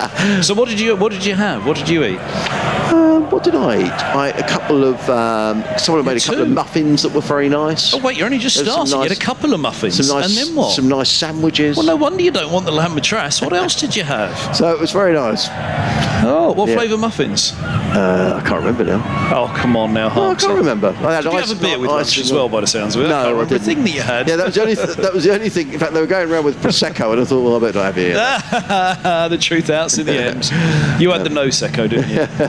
Yeah, I had the tea. Yawn. No secco. They've dressed that up well, haven't they? That was sparkling grape juice in the day, wasn't it? No secco. Right, I'm going to put the kettle on, and I'll leave you, Kevin, to give you the scores in the other games. Buy anything nowadays, aren't they? Oh, I bet they're delighted being left with me now, Harmsy. Right, let's have a look. BBC Radio Sussex, BBC Radio London, together here at Hove. We're live on the streams of the respective counties as well. Good to have you with us. Live on the BBC Sport website and app, as all county games are throughout the summer from the BBC. So, elsewhere, we know in the test today, New Zealand closed 236 for 4, a lead of 227 over England. Daryl Mitchell, formerly of Middlesex, 97 not out, 90 for Blundell as well. 2 wickets for Potts in the second innings, 1 apiece for Anderson Broad, none for Parkinson. In the blast this evening, Worcestershire Rapids, well, that was this afternoon. Worcestershire Rapids won by 15 runs against Birmingham at New Road, posting 217 for 5. Birmingham 8 down at the end of the 20th, but 15 runs shy. Lancashire Lightning need 36 runs to win with 4.4 overs remaining. They're 118 for 4. Northants 153 for 6. Yorkshire Durham, the Vikings need 48 to win from 7.2 overs.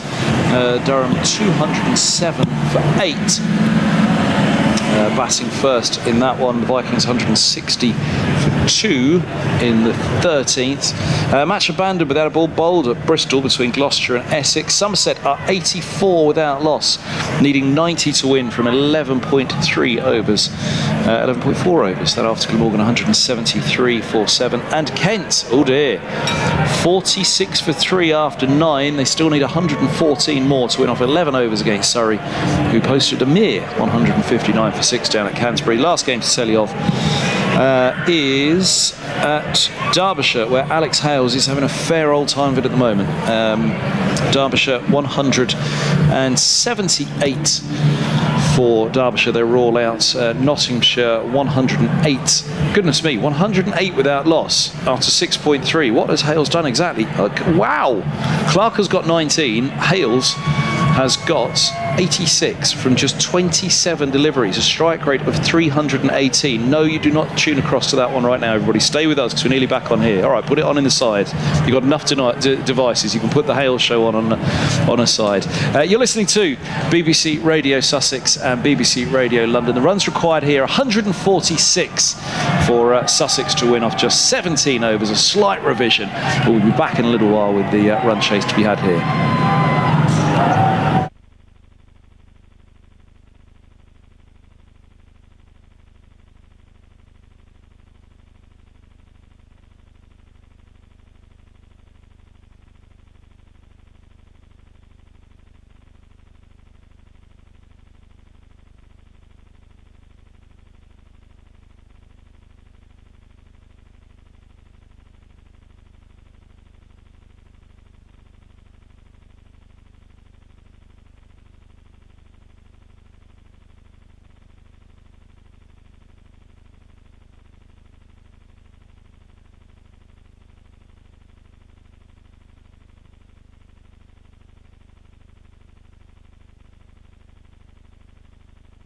And welcome back to Hove. Adrian Harms and myself, Kevin Hand, with you for this commentary tonight on the south coast at Hove, where the rain has set in. All those revellers down on the beach won't be happy with this evening, will they? It was packed down there earlier as I drove along the seafront before heading up to the ground, so it'll be a little bit damp down there. A little bit damp here, but not too bad.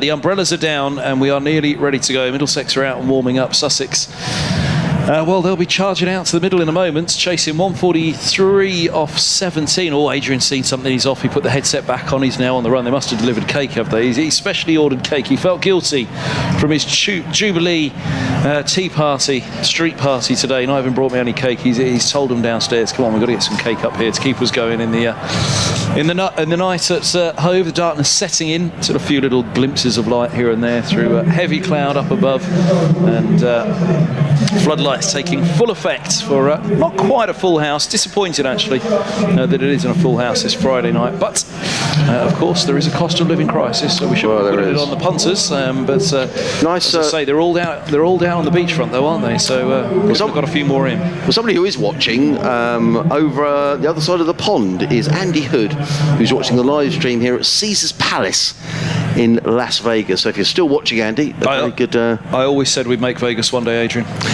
Yeah, well, actually, what's the time in Las Vegas now? They're probably, 6 or 7 hours behind, I would imagine. So probably sort of halfway through the day, isn't it? Probably about sort of 2 o'clock in the afternoon, something like that, if you're listening. What would be your party piece in Vegas, Adrian, if you made it big? What do you mean? You're an old crooner. I reckon you bang out a bit of Sinatra, don't you, on a Friday night down the local pub? Have you been to Las Vegas? I haven't, no. I have. Well, yeah, go on, or is it what goes on in the Vegas stays in Vegas? No, long time ago. I'm trying to think when it was. You're trying to tell us you've forgotten that as well? Yeah, probably 30 years ago. I remember it being incredibly hot in Las Vegas. Yeah, well, it's out in the desert, isn't it? Yeah, but it's Nevada. Yeah, but it was a long time ago, long before sort of a lot of these sort of fancy hotels were built. Caesar's Palace was Blimey, there. how long ago are we talking here, Adrian? 30 years. Oh, come on. Yeah. Well, actually more than that. That was the peak, wasn't it, of the me. rise of the peak of you? Yeah. No, that was the rise of Vegas, wasn't it? That was when. What was the great movie with Robert De Niro and Sharon Stone? Was it Casino? I think you've caught me out on movies before. I'm hopeless. That was 60s or 70s, wasn't it? Casino. I've no idea. I guess they got these mega hotels now. Is that what you're saying? Well, yeah, absolutely. So isn't there the isn't there the one that sort of, it's not called Venice, but I think it's got sort of Venice inside the hotel? I think we should have a little what do they call them? Reality TV shows of the cricket commentators. Las Vegas. Now you must have watched that one. Morgan Freeman. I think De Niro might have been in that one as well. 4 old mates. They head off to Vegas. Las Vegas. It was called for the lot of them. Old mates. And they thought we'll have one last little road trip together, and off they go to Vegas. I could see you and Dave Bracegirdle and Dave Bradley. Imagine Dave Bradley in Vegas. Goodness me. Vegas wouldn't know what to hit it. Here we go. Look, the Middlesex players are coming out. They're going into a huddle. And here come the Sussex batsmen. And here come the umpires. We're going to get some cricket, Kevin, which is fantastic. And so the revised target is 146. There we are. Ben Debenham, Rob Bailey, the umpires make their way out. So, the power play here, Kevin, what do you think? 5 overs? That's a very, very good shout. Let's have a listen to Sam. No, he's not going to tell us. In fact, it's Luke Wright and Tim Seibert who I think is going to open the batting. So, Sussex need 146 to win. They need to score 8.6 and over. We'll keep an eye on Duckworth Lewis because that could still come into play. And Sussex will have half an eye on this, Kevin. But yeah. I always, it's all very well batting second in these situations. But do you bat to Duckworth Lewis or do you bat as if this is going to go the full 17 overs? It's always a tricky one. Full 17, yeah. Play it properly. Full 17. You just knew that Stephen Finn was going to take us to pieces, writes Peter Mead on Finn's haul against his own old county. That's a marketeer's dream, isn't it? A team called the Sharks signed a fella called Finn. Yeah, absolutely. Tell me that's on billboards somewhere. Yeah, they've got Steve Finn, and we've also got Finn Hudson-Prentice as well. Oh yeah, in our side, who's been struggling with a bad back, but he's not playing tonight. Finn Hudson, so 2 Finns, you could say. Anyway, it's going to be Jason Berendorf who's going to get things underway. The former Sussex man, played a couple of matches for Sussex. I think he played against Middlesex at, not Radlett, where else were we? Uxbridge a few years ago. Yeah. I'm fairly certain he played in that game, or he was just about to sign, but then I'm fairly certain he had a stress fracture and went back to Australia, but he's back and happily restored to duty. And he's coming into bowl to Luke Wright. There's a slip in place as in comes Berendorf from the Cromwell Road end, in and bowls, and Wright gets 4 runs, thick edge, down to third man, and Sussex are on their way. There is a slip in place, and had there been a third slip, Luke Wright would have been on his way back to the pavilion, but there isn't. And so Luke Wright gets Sussex on the way. Duckworth Lewis at the moment is showing 1. And the scoreboard isn't showing any runs at the moment. There we are. Duckworth Lewis is showing us 2.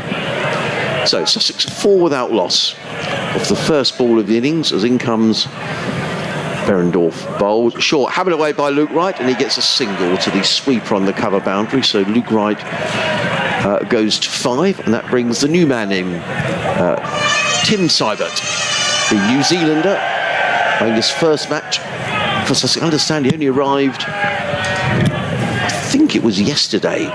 So Sussex have been flying people in and out, with players arriving and players leaving. Mohammed Rizwan has gone. Josh Philippi has gone. They're coming back later in the season.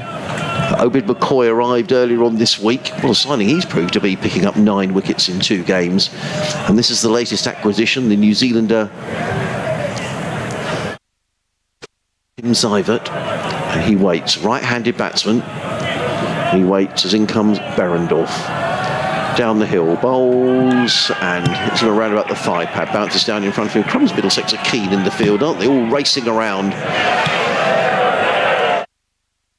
There is no run. 5 without loss. Sussex leading 141 more runs to win here on BBC Radio Sussex, BBC Radio London. Adrian Harms and Kevin Hand. You may be watching via the Sussex live stream. If you are, a very good evening to you. And this is probably going to be the last match to finish tonight, I would imagine, in the T20 blast, as in comes Berendorf. Down the hill, left arm bowls, and Seibert is forward and plays back down the track. Berendorf fields of his own bowling, and there is no run. No rush here as far as Sussex are concerned. Duckworth Lewis is 5 and Sussex are 5 with that. Looks like Duckworth Lewis is updating by the ball, actually, Kevin, which is really useful. Sometimes if it's done at the end of the over, it gets a bit confusing, but actually looks to me like it's being done by the ball, which is very useful. Berendorf in, bowls up, it drives through the covers. That's going to be 4 runs. Lovely shot, lovely way to get off the mark for Tim Seibert. Beautifully driven away, slightly overpitched, and he just played that beautifully through the covers for 4 runs. Sussex go to 9 without loss. 1 more ball to go of this opening over.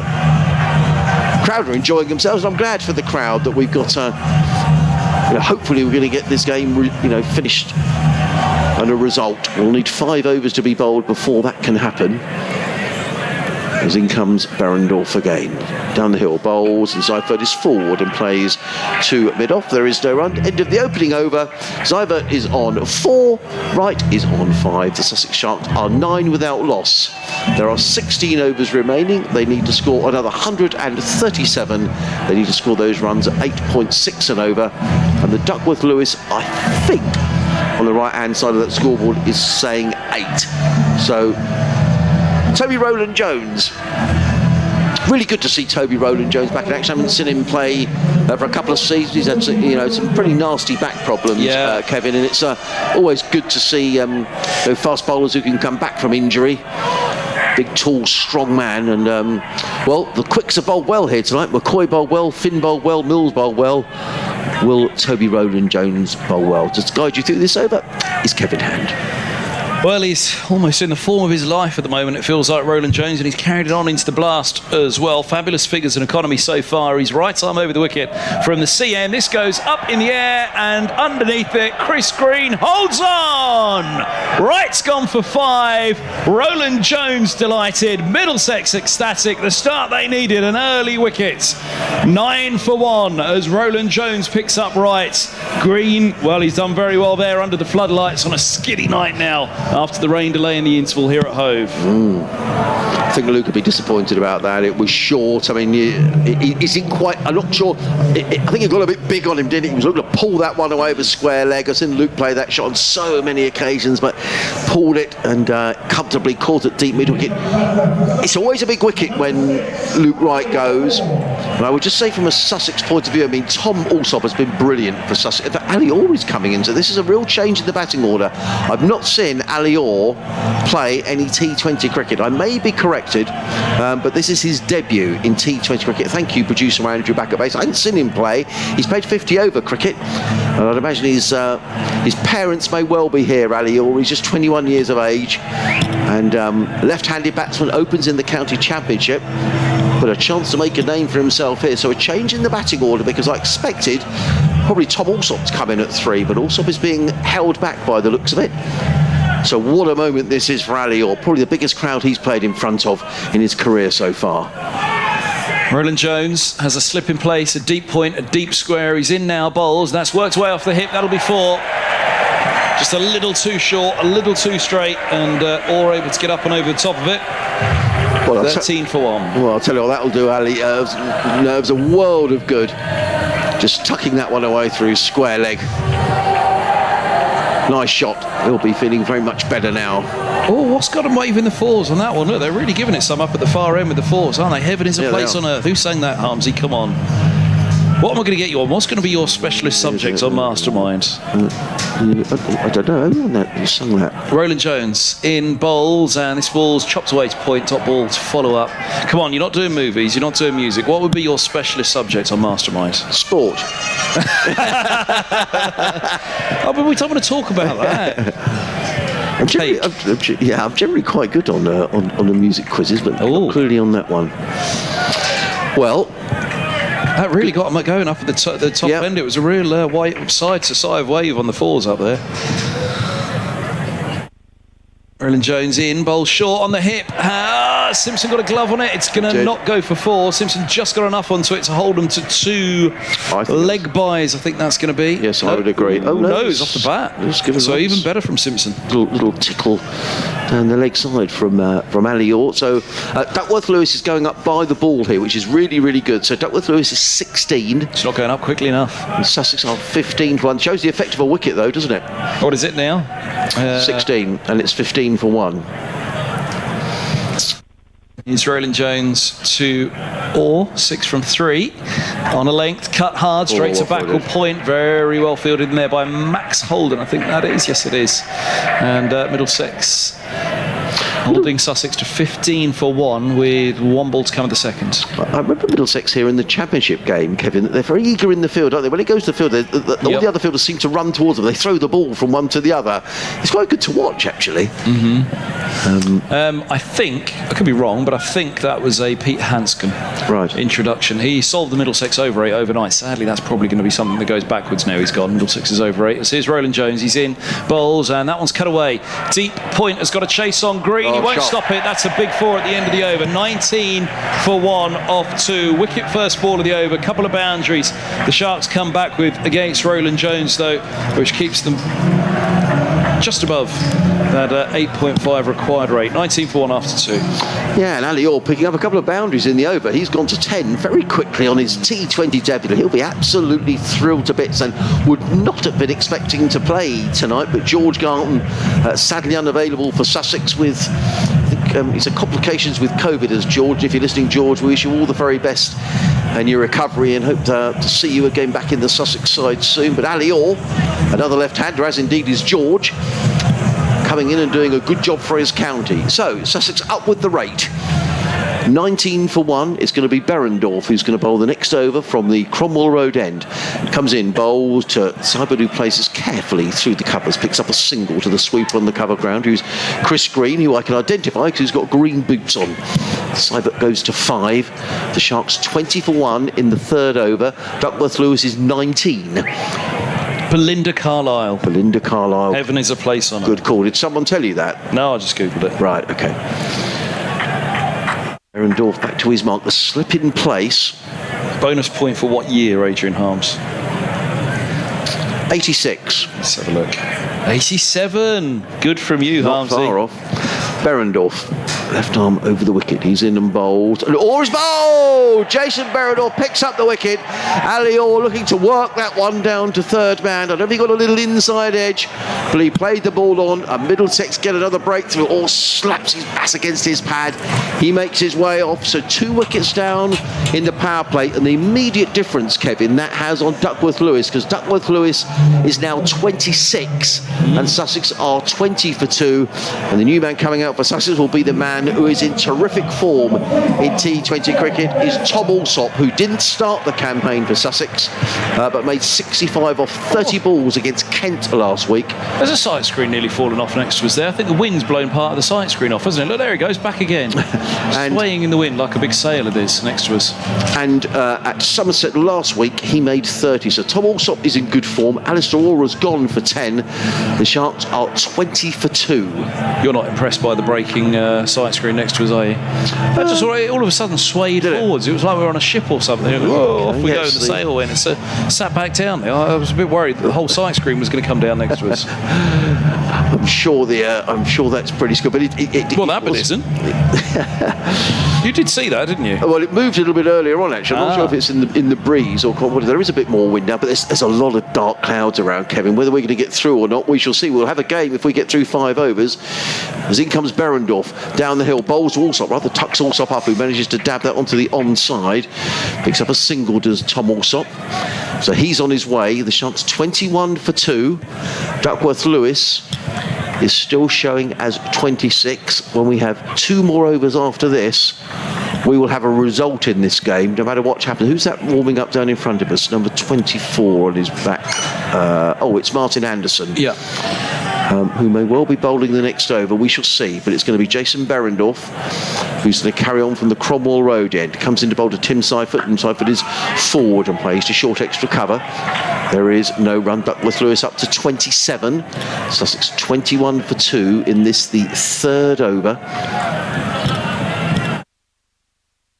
With Alsop on 1, Seifert on 5. Live cricket here, BBC Radio Sussex, BBC Radio London. Adrian Harms and Kevin Hand.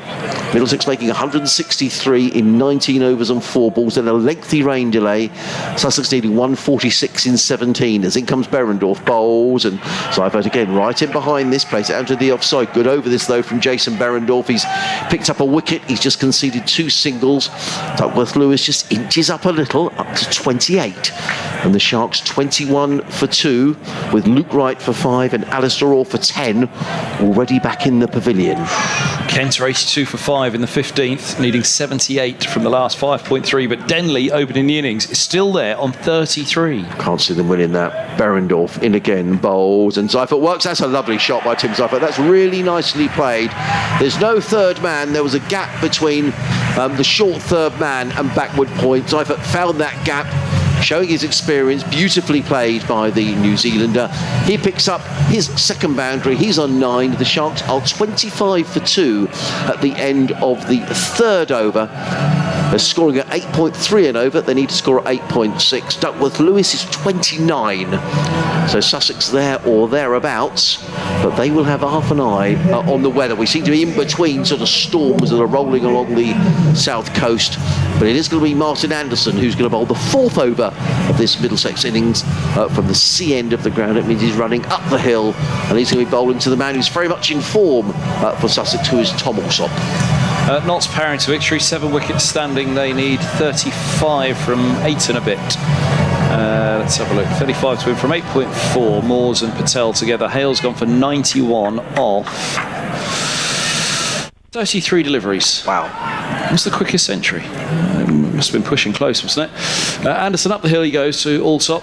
He bowls and it's pulled away into the onside. They'll think 2, and 2 they will get as it's fielded out at deep mid wicket by Luke Holman. Sussex 27 for 2 in the fourth over. The DLS is 30. Is that 30 for the next delivery? It is. I wasn't sure if it ticked along. That's a very good question. I'm not. Yes, I'd imagine if they stop now and that we played the requisite amount, Middlesex would win. Anderson bowls. Same shot, but connected sweeter, 4 runs. 31 for 2. And the DLS is 31. That's the par score. You see, I think that's the par score for the next delivery. I think it's always one ahead. Right. Okay. That wasn't a great delivery, was it? Sussex would know the next delivery they need to be ahead of 31 to win. If they were to go off now, I think that's the way it works. Anderson to Alsop on 7 from 3. The left-hander punches a single into the offside, which they will get through for good running. 32 they are on. So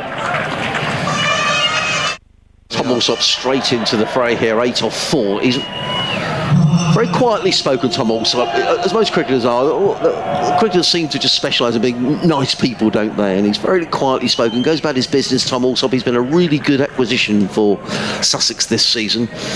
So he only came into the side against Kent on Sunday in a match-winning innings, really. Without that, Sussex wouldn't have had anything like enough runs. And then batted well at Taunton on Wednesday. Duckworth Lewis 32, Sussex Sharks 32.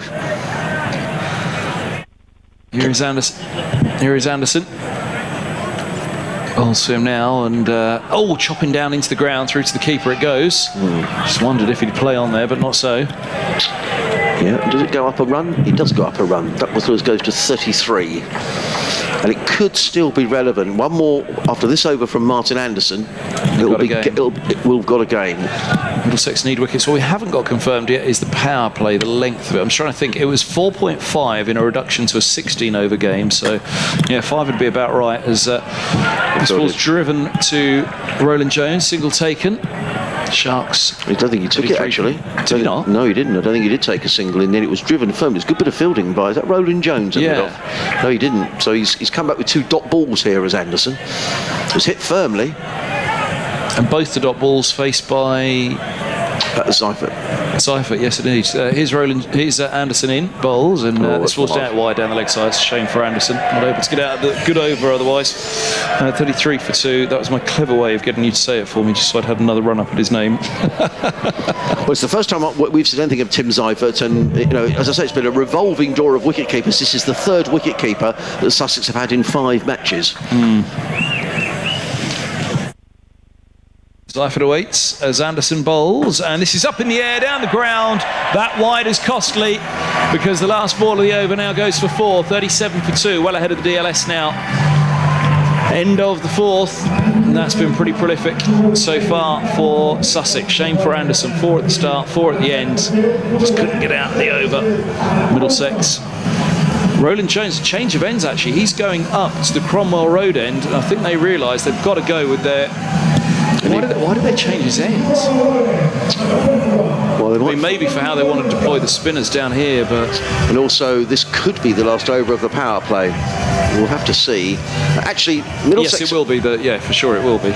Middlesex are actually ahead in terms of where they were in their innings. Middlesex were 43 for 1 at this stage. Sussex 37 for 2. Get the feeling this is a big over. This is still the power play because there's 2 fielders outside of the... and after this, if we get through this over, it's game on, and Sussex would win as it stands. Roland Jones has been a key performer so far for Middlesex. He's coming to bowl to Tom Alsop, who's on 8 of 4 deliveries. In comes Roland Jones, down the hill, in and bowls. Alsop swings high and wide. Is he going to be caught? He should be caught by Chris Green, who comes in from deep mid-wicket. And that's a big wicket as far as Middlesex are concerned. And twice now, batsmen have holed out to Chris Green, and twice off the bowling of Toby Rowland-Jones, and that's a big wicket for 2 reasons. Number one, Tom Alsop has been really good form for Sussex in this competition, but secondly, the massive difference that's going to make to Duckworth-Lewis. Duckworth-Lewis now goes up to 42, and the Sharks 37 for 3. 3 wickets have gone down in the power play. Who's this coming out? I'd imagine it's going to be the skipper Ravi Bopara, who made a very nice 48 down at Taunton. But Sussex really needing some experience in this middle order, because to come Delray Rawlins, who can hit a very long ball, Harrison Ward and Bopara, but Sussex cannot afford to lose any more wickets here, and I think a period of consolidation for Sussex, but by the same token, they'll want to make sure they don't slip too far behind the DLS. Big wicket. Toby Rowland-Jones, he took 1 for 29 from... he took 1 for 30 from 4 in the opening game against Gloucestershire. Hampshire, Rowland-Jones, 2 for 19 from 4. And then against Glamorgan last up, he took 4 for 22 from 4. Well, Sussex incredibly well at the moment. Yeah, I mean, Sussex really can't afford to lose another wicket here. 37 for 3 as in comes Roland Jones down the hill, bowls, and Bopara, a little swivel. That's a good shot. Nicely played by Bopara. That was just erring down the leg side, and Bopara just waited for that. And he's looking at the scoreboard, Ravi Bopara. And this is one of the dangers when you're batting second in these games. Are you playing for the total, or are you playing for... And he immediately swiveled round Bopara just to look at the scoreboard. I think they know there's rain around. So that helped Sussex's cause. Duckworth-Lewis is 43, Sussex 41 for 3. So still the 2 men only outside the circle. Still in the power play. In is Roland Jones, bowls to Bopara. Bopara drops that down to short throw. That hits the stumps as the throw from Martin Anderson, but Seifert was easily home. Good bit of fielding though by Anderson. Duckworth-Lewis goes to 44, Sussex 42 for 3, Bopara is on 5, Seifert is on 13. Tim Seifert very obligingly helping umpire Bailey to rearrange the stumps. With Roland Jones back to his mark at the far end. Live cricket here on the BBC Radio Sussex, BBC Radio London. You may be watching via the Sussex Cricket Club live stream, in which case a very good evening to you. This just feels like it's going to be one of those really tense finishes as in comes Roland Jones, thundering down the hill from the Cromwell Road. Bowls to Seifert, who pulls away over mid-wicket. That's going to go for 4 runs. That's a really important boundary for Sussex. He didn't get all of that, Tim Seifert. You could hear from the sound of the bat on ball, and in fact he looks at his bat as the New Zealand wicketkeeper batsman. Nonetheless, that boundary was important. Second boundary of the over for Sussex, who go to 46 for 3 and ahead on Duckworth-Lewis. Duckworth-Lewis is 45.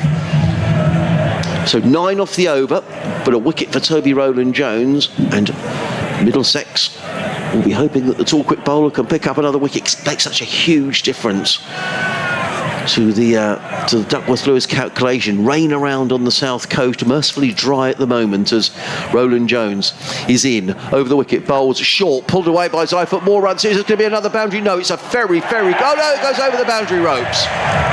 Another boundary, too short. Maybe a slippery ball out there. There's Luke Holman, I think, who was diving around the boundary ropes, couldn't stop it going over. And it's another boundary to Seifert. Good knock from him. He's picked up back-to-back boundaries. He goes to 21 and Sussex to 50 for 3. Yeah, tough out there, skiddy conditions for Holman. They just adjusted him the other way, slightly finer, and then he had to come back for that one. Roland Jones just feels like he's bowling a little bit shorter here at Hove this evening. He did do in the last few games. Change of ends, of course, can do that as well. Just mix up your lining length, especially here at Hove, and you're going from up the hill to down the hill. 13 off the over so far. In comes Roland Jones. In and bowls to Seifert, who just plays it onto the leg side. They've taken one. They're going to think about 2 here because, in fact, Ravi Bopara says, no, let's not go for the second run. So, actually, that was a decent over from Sussex. They did lose Tom Alsop, who was caught at deep point for 8. But Ravi Bopara's come in. He's on 5 off 2. Tim Seifert on his debut, 22 off of 14. I've never seen Roland Jones move that quickly, I've got to tell you, Adrian Harms. What about a bowler running to save a run off his own bowling? Wow, he sprinted. So Sussex are 51 for 3. At the same stage, Middlesex were 57 for 1. Duckworth Lewis is 47, which is probably the most important calculation, and we are going to get a change of bowling, and this is going to be Chris Green. Is going to bowl, which is interesting. Last match he was none for 29 off his 2 against Glamorgan, 2 for 19 off 4 against Hampshire though, and 1 for 30 off 4 in the opening game. Oh no, hold on, I've gone wrong with Roland Jones again. He was 1 for 21 off 3 against Hampshire and 1 for 29 off 3 against Gloucestershire. Does he wear green boots because he is Chris Green? Is that the reason? I mean, actually, I'm just looking here because the fielders are still inside the circle, you know. So this is still the power play. I wonder if there's be a couple of balls on the power play. Possibly so. Green's in, reverse sweep, in the air, in between the fielders at point and short third, and 4 to start the over, 55 for 3. Adrian Harms, excellent from you. Let's see. There you go. Signal at the end of the power play. So it's 5.1 was the power play. Yeah. So back they can go now. Middlesex need wickets. DLS is 48. Sussex are 55 for 3. Well, Seifert's making a bit of a name for himself here on his debut. 26 off of 15 deliveries for the New Zealander. Is that the end of the power play? Yes, it is, yeah. It is. Where's the 5th fielder outside the circle? Yes, there we are. 3 on the leg side, 2 on the off. Green to Seifert. Right arm over the off spinner to the right hander, who tickles the single into the onside, and they settle on that happily. Yeah, Bopara on strike. So whatever happens here in this game, there will be a result. I'm not sure if there's some spits and spots of rain just landing on our commentary box. They may be from earlier. I can't see any umbrellas up, so that looks good news at least. And Green wants a change in his field. He wants someone in on the single. In fact, Middlesex didn't have 4 men inside the circle here. They have now. 2 on the off, 2 on the leg. Green bowls. Oh, darts one down the leg side of wide. 57 for 3. Shoots that one down to the gloves down the leg side. Simpson whipped off the bails there. That was good wicket keeping. Yeah. Top glovesman John Simpson. So it's going to need some pretty fine work all rounds to recover this one. They need wickets here. Bopara strokes away into the offside, just a single out to deep cover. 58 for 3. So to win 89, the required rate is down to 7.7. Started at what, 8.5, wasn't it? Current run rate's 10.6. Really need a couple of wickets on that board quickly. Middlesex as Green. That long pause that he has before stepping in, he now bowls. It's turned for a single to mid-wicket. Green gets around off his own bowling. 59 for 3. He's just got a towel there cleaning eye. Is that an umbrella up at the back of the stand? It just feels like there's rain around. I'm not sure it is raining, you know. It's raining quite hard. Yeah, umbrellas are going up. Middlesex need a wicket even more. Oh, that goes through now. Went up with an appeal. That wasn't a drop, was it? Don't think Green, so. I think, was about to go up with an appeal for caught behind, whether it was just an optimistic one. It is definitely raining, which is a shame. Green from the sea end. Bowled. This is turn 2, mid-wicket. Good tumbling stop from Eskenazi, the captain. End of the over, 59 for 3 after 6. I can see Bopara looking at the umpire there. Sussex will be quite happy to come off here because... Yeah, 1 wicket would swing this now, wouldn't it? So Sussex desperately want to walk off. Middlesex will want another over. Here we go.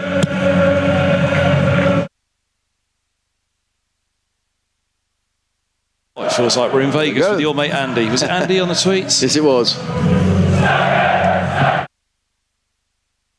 Hove on a Friday night. Brilliant. Close your eyes and it could be Vegas. Now, it should be the slogan as you enter Hove, shouldn't it? I'm not sure we're going to get this game finished. Umbrellas are up around the ground. Middlesex will want to play here because if they stop now, Middlesex lose. But Middlesex will know a wicket could make all the difference. Yeah, so they've thrown it to leg spin, and Luke Holman, I think this is the right call. And he comes, Holman, over the wicket, bowls, short, pulled away by Seifert. Is he going to be caught? No, he's not. He's gone for 6 runs. Pulled away over mid-wicket by Tim Seifert, who's playing a little gem of an innings here. He goes to 34. And the Sharks to 65 for 3. Placed it well because were there a fielder there, it would have been straight down his throat. It was only just over the line, wasn't it? And now Sussex well ahead on Duckworth Lewis. With umbrellas up around the ground. Ravi Bopara is looking at the other end as if to say, are we still staying on? Which we are for the time being. Holman in bowls. Seifert is 4, punches us into the offside, picks up a single. Well, you asked earlier about how does Sussex play it. I think at this point, Bopara and Seifert have got to be very cute here. I mean, that was a long hop first ball from Holman. But they're a long way ahead of the DLS at the moment, so just nudging singles for now. Yeah, and just using up a bit of time. I think it's exactly what Ravi Bopara is doing. I think he knows that maybe there's some heavier rain not far away. As in comes Holman and bowls, and Bopara cuts to backward point. There is no run, fielded by Behrendorff. A dot ball. Somehow Middlesex have to rack up the dot balls here and try and ask Bopara to do something, but that's easier said than done. There's gaps all around for singles. Yeah, a wicket makes all the difference here, doesn't it? Holman in and bowls to Bopara, pulls, and he's pulled it away down towards fine leg, and it's another boundary. It's a loose delivery from Luke Holman, who's really annoyed with himself. Down the leg side, and Bopara tucked it around the corner. Picked up 4 more runs, did Ravi Bopara. I mean, if he's going to do something, I think he's got to give it air. I think dragging it down is only going to end up in one place. No, I agree. For the leg spinner, long off, long on back. They've obviously got the field outside of the power play now. If they're going to find that boundary, ask them to hit it down the ground to do so. Anything drag square of the wicket at the moment should be relatively safe for them. Holman in again, bowls to Bopara. Short again, pulled away. That's going to be 4 more. It's not got over this by Luke Holman. And Ravi Bopara picks him off down to fine leg, and it's another boundary, so he's gone 7, 11, 15 off the over so far. Steve Eskenazi goes and has a word to his young leg spinner. With Lewis 58, Sussex Sharks off 74 for 3. Well, I said at the beginning of the over, I thought it was the right move. I thought it was worth the risk. Give it to the wrist spinner. See if he could just produce something in T20 cricket as they do. They're really working hard to dry the ball. That's the other thing for the wrist spinner at the moment. It's not easy. I mean, wrist spin in particular is not easy with a damp ball. In comes Holman. Over the wicket, bowls, and Bopara cuts firmly to the sweeper on the cover boundary. Just a single on this occasion, so 7-16 off the over. The Sharks 75 for 3, Bopara on 15, Seifert on 35, Duckworth Lewis is 59. Sussex needing to score another 71 to win in, how many overs are left, Kevin? Can't see on the score. 10 overs. 10 overs left, yeah. So they need to score 7.1 and over. Just looking elsewhere, Somerset thrashed Glamorgan by 9 wickets at Taunton. They scored 174 for 1 in 14 overs. Will Smead making 94. So Somerset 4 wins out of 5. Then Surrey are going to beat Kent at Canterbury. They'll be 4 wins out of 4. Sussex, if they win this, will be 3 wins out of 5. Middlesex 3 wins out of 4. So all very tight. Behrendorff's back. Oh no, he isn't. Anderson's back. Who was expected to finish first? I think he was a little bit. Let's have a look. Anderson was number 12. So yeah. Middlesex need a wicket, don't they?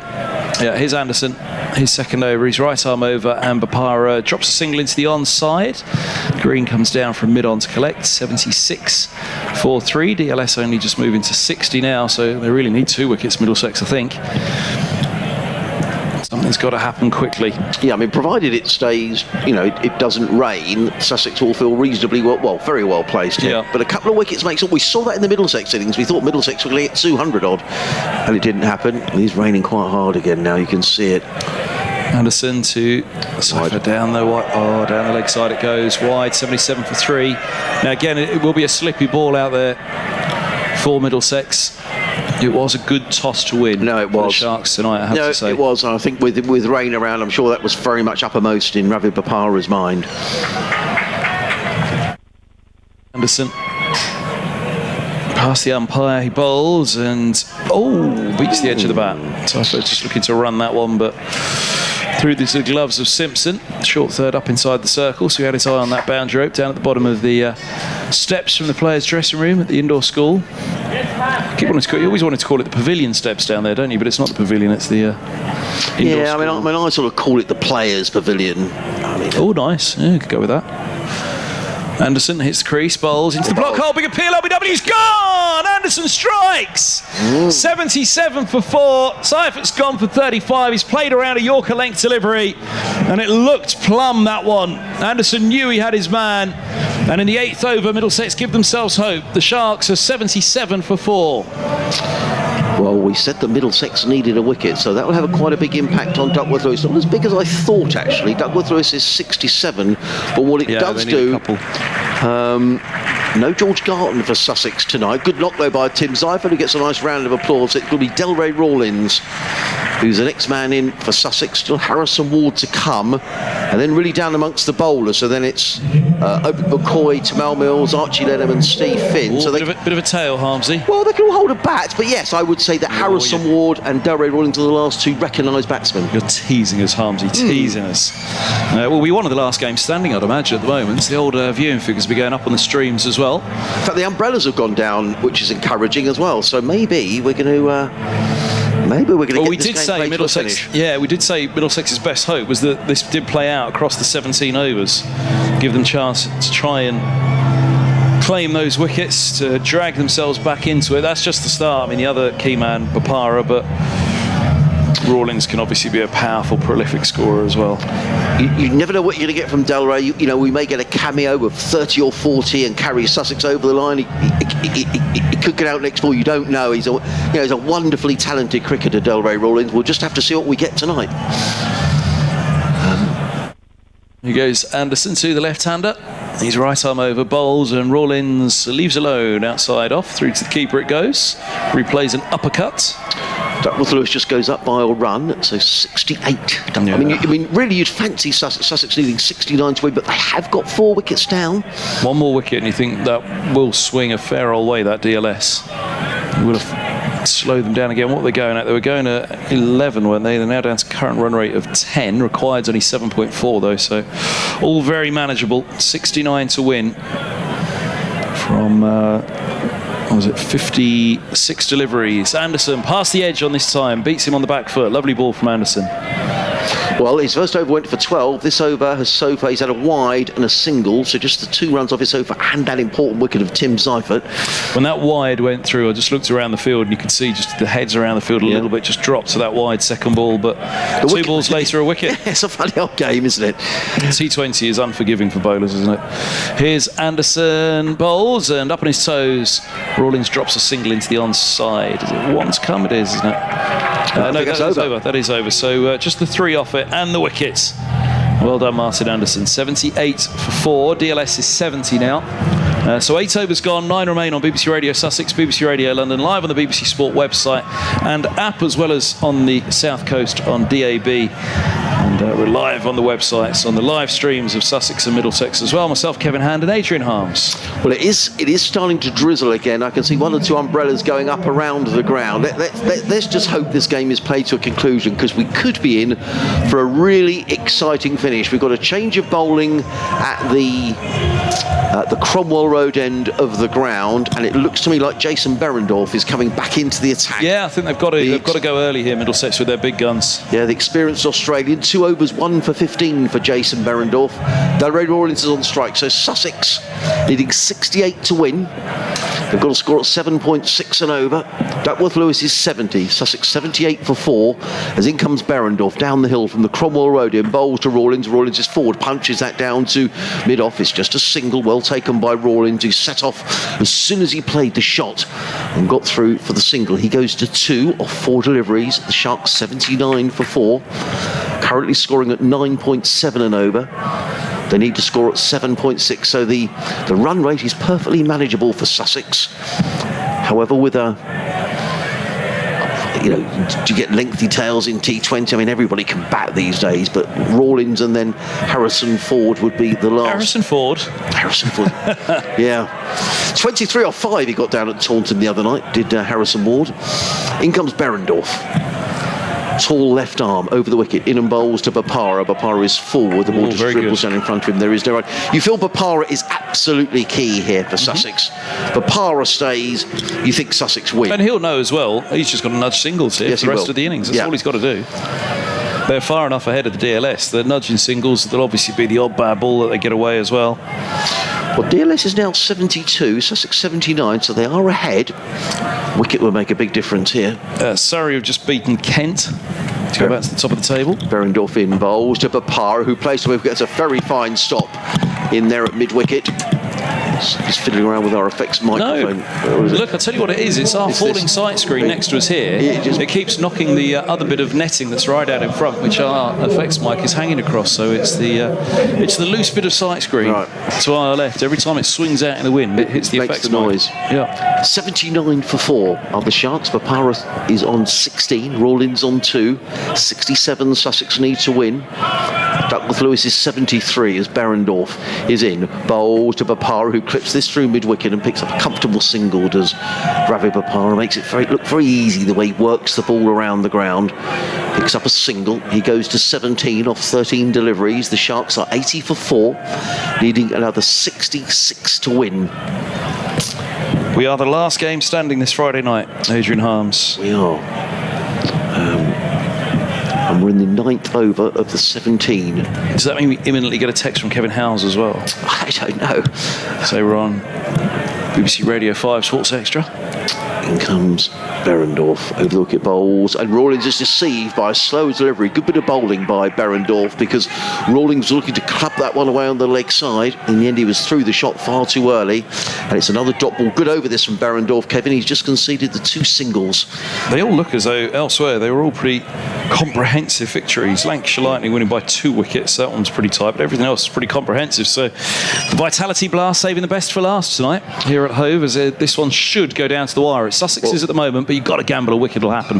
Duckworth Lewis is now 75, Sussex 80 for 4 as the wind gets up again. The umbrellas have gone down is the good news, as Behrendorff is in bowls to Rawlins, and Rawlins looks to hammer that one away with the leg side, doesn't time it at all, and the ball rather dribbles to short fine leg. Excellent over from Behrendorff, in which he just conceded the 3 runs.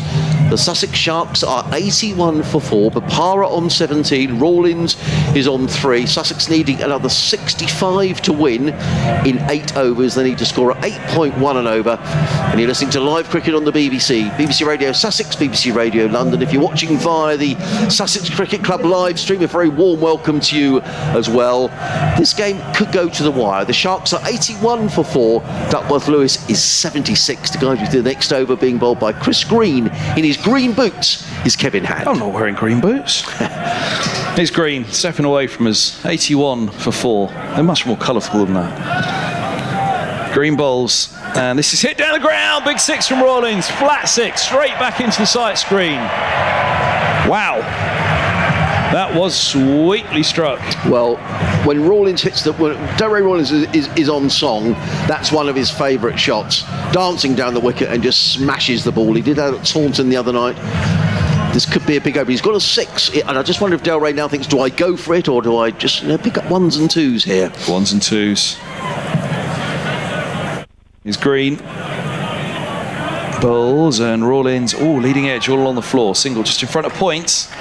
Rawlins on to 10, 88 for 4. I think we'll see Bopara just pushing the 1 here and giving Rawlins back the strike. That might be the plan.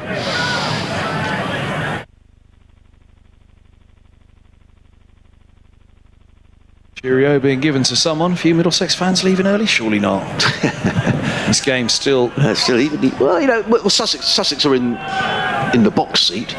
Green over the wicket to Bopara, just happily works a single out to deep square. On to 18 from 14. So a chilled innings so far from Bopara, but that's all that's required here for Sussex at the moment. A couple of big deliveries here. I can see Rawlins looking at relatively short boundaries straight down the ground. I guess that's 6. He's 10 from 8 now, so... Yeah, it's just the way Del Rey plays. I wouldn't be a bit surprised to see him... Maybe he was itching to get it. Maybe he will be again. Will Green just float one up? So try that again. Takes his moment's pause before he sets off. Green bowls and he's backed up to this. Rawlins and gone.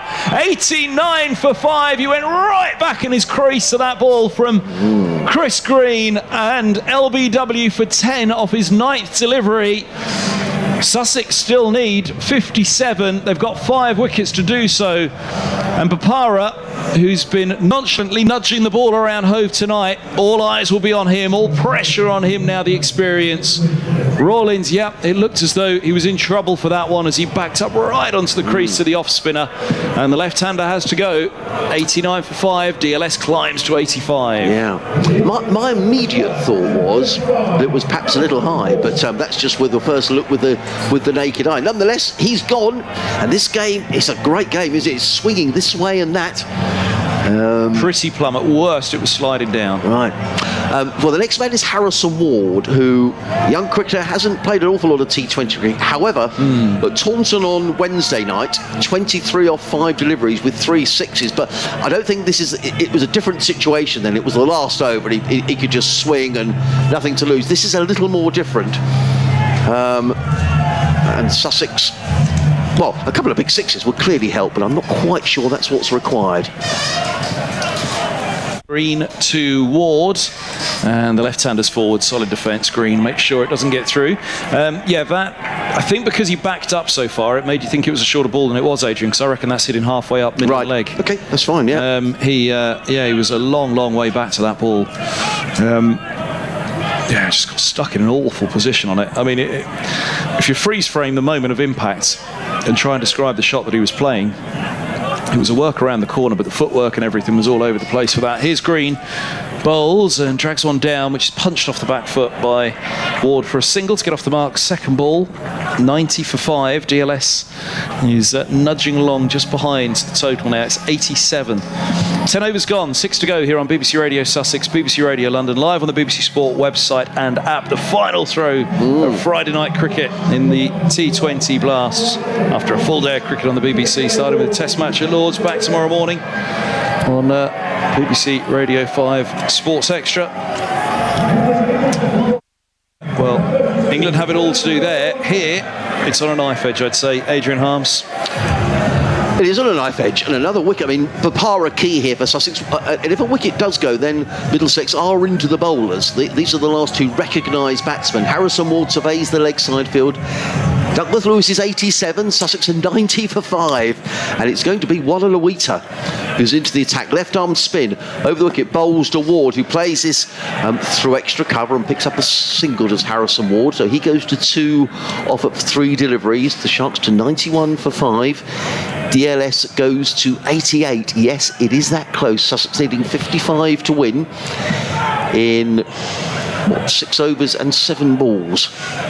Walla Lawita. We mustn't forget that there is rain on the way, although we've been lucky so far this evening. At some point it will start raining and it won't stop. So that'll be on Middlesex's, well, it won't be massively on their mind, but they do need another wicket. Walla Lawita bowls, clips away by Bopara through mid-wicket, picks up a single, does Ravi Bopara. He goes to 19, Sussex 92 for 5. Bopara just ensuring that Sussex are just staying ahead of the rate here. As Kevin was saying, is rain around, but no umbrellas up at the moment, which is the good news.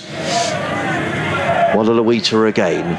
Left arm over the wicket to the left-handed Harrison Ward. He's in and bowls, and Ward plays that to short extra cover. It's a dot ball. Good over so far from Wallaluita. So cut off for this is the final over to start is 17 minutes past 10. If Kevin Howes has burgled us on to Radio 5 Sports Extra late on this Friday evening, it could be 12 hours solid of cricket. Wallaluita in bowls to Ward, who plays that down the ground to long on, picks up a single, does Harrison Ward. There's some ironic cheering going on around the ground. I'm not entirely sure why that is, but the Duckworth Lewis, Sussex 93 for 5, and Duckworth Lewis is 91. Wallaluita wait. He's going to come around the wicket to the right-handed Bopara. He's in and bowls. Bopara plays firmly down to long off. He picks up a single, does Ravi Bopara, fielded by Chris Green out in the distance. Good over though by Wallaluita. He's just conceded the 4 runs so far. Sussex 94 for 5. Duckworth Lewis is 92.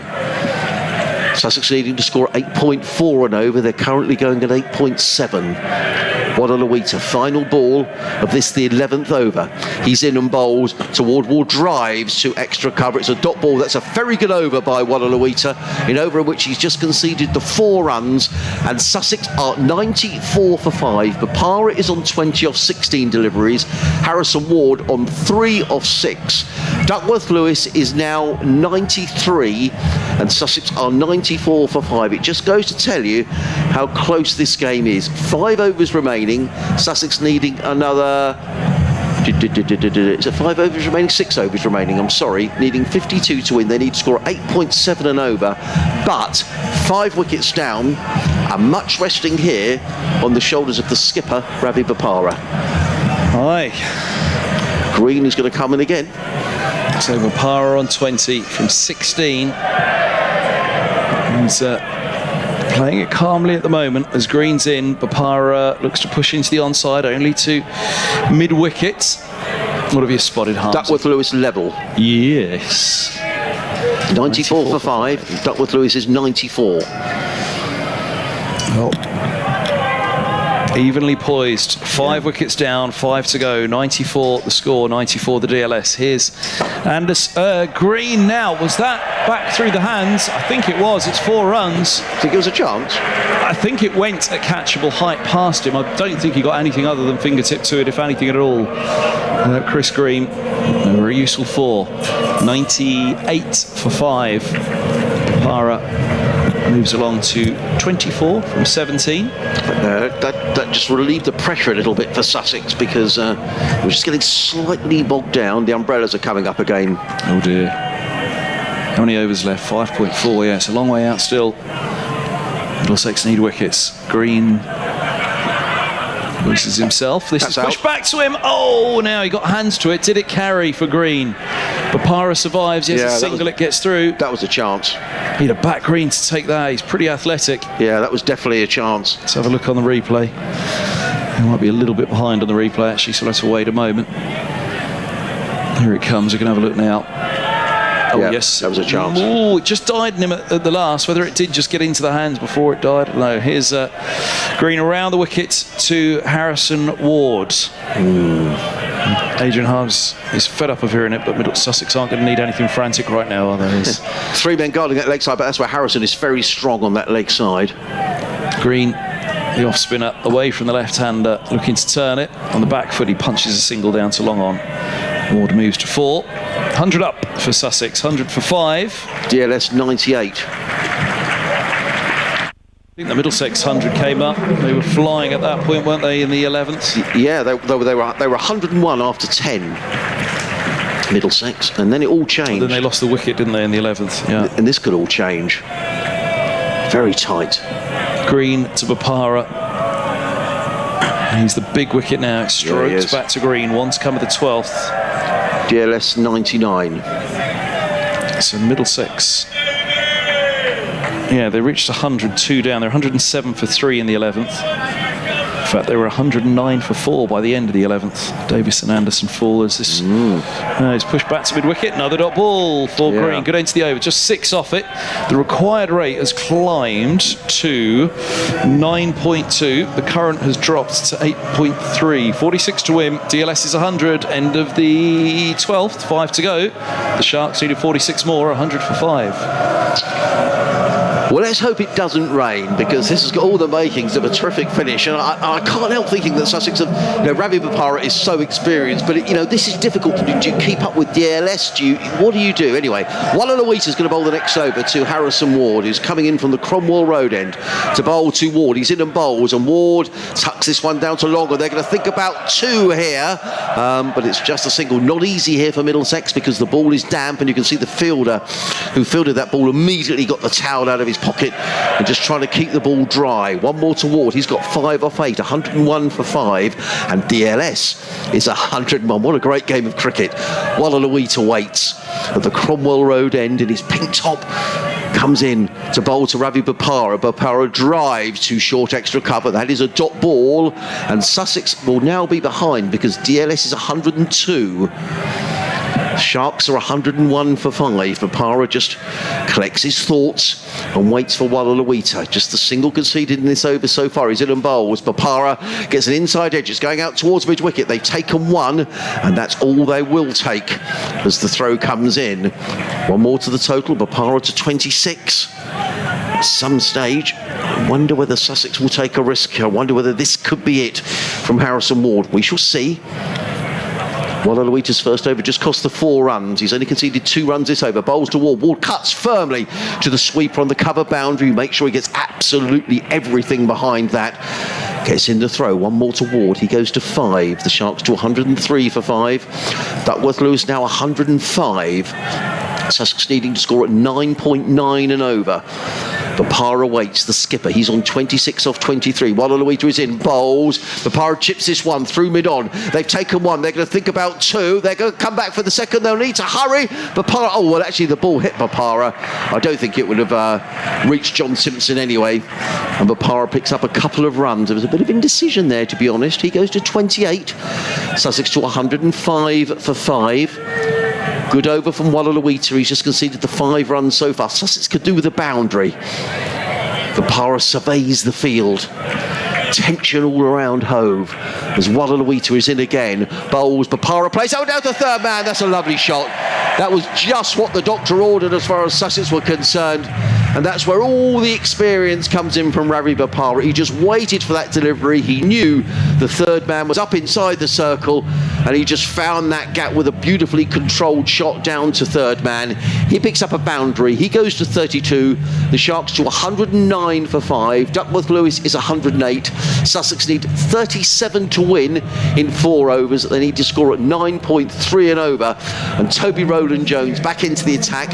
And each time Rowland-Jones has come on to bowl with his first ball, he's picked up a wicket. And how Middlesex would like him to do the same again in this over, Kevin. Yep, so Rowland-Jones has been an absolute star this season. Spell after spell, he hasn't let Middlesex down, championship or blasts. They need 1 big final effort from him here with these 2 overs from the C end. So he'll be bowling the... He won't be bowling the last innings, he'll be bowling the penultimate one here, and I think that's right, because you want him to have done the damage. You don't want him to have nothing left in that final over to go with. So up the hill he goes, where he started up tonight, 109 for 5. Rowland-Jones bowls and took the pace off that one. It's pushed to cover by Ward. No run. This is going to be a big test for Ward against Rowland-Jones. Berendorf has got 1 over. He's been the pick of the bowlers for me. 3 overs, 1 for 18. Wallaluita's bowled well. 2 overs, 0 for 13. Green has got an over left. Anderson has got 2 left. So they're going to have to... If Rowland-Jones bowls 2, Berendorf bowls 1, they've still got to find another over from somewhere. Jones hits the crease now. He bowls. Oh, that's gone miles. Wow! That's heading down to the seafront. Over the top of the media centre that goes. Over the top of the southwest stand. Has it landed somewhere at the top? They're all looking for it. That's gone huge miles. 6. Yeah. 115 for 5. Well, that was a great blow, was it, by Harrison Ward? That's reminiscent of what he did at Taunton the other night. He's been reining himself in. as Harrison Ward. But that was a thumping blow. That's gone many a mile. The umpire wants to have a look at the ball to see if it's damaged. Yep. That relieves a bit of the pressure for Sussex. 31 to win at 8.5 and over. It's by no means done, but that helps. And Duckworth Lewis, importantly, 111, Sussex Sharks 115. What can Roland Jones find for Middlesex? He bowls, that goes up in the air. Oh, Harrison Ward over deep backward point, 4 more, 119 for 5. He's taking down Middlesex's big gun, Roland Jones. Yeah, well, just what the doctor ordered as far as Sussex were concerned. It's really good to see Harrison Ward get some runs because he's been slightly in and out of the side. He didn't make runs in the first couple of matches and then missed the game here against Kent with an injury. But those 10 runs have made all the difference. Sussex now needing 27 to win at 7.7 and over. And now no need to do anything daft. Although, having scored those runs, you may think, well, actually, I'm going to go for broke here. We shall see. Duckworth Lewis 112, Sussex 119. Roland Jones has 3 balls left of the 14th. He's got to find something here for Middlesex. Passes the umpire, bowls short of length, goes up in the air, out to deep square. It wasn't in the air for long, completely mistimed. They have a single. 120 for 5. Ward to 17. You would imagine here that Ravi Bopara will take no chances at all. Maybe just push the ones. 26 to win off 3 overs after this one with 5 wickets in hand. But did say a couple of wickets can make all the difference. Through his run-up, Roland Jones. Bopara on 32, he bowls swim, and this one gets away in front of the short fine leg, short again from Roland Jones. Noticeably shorter all evening. He banged out a couple, didn't he? Earlier on, 124 for 5 though now Sussex. This is a huge over to take on Roland Jones. You can see as he trudges back to the top of his mark. 15 off the over. He's not happy with himself. Boy oh boy, does he need to end this one with a wicket. Yeah.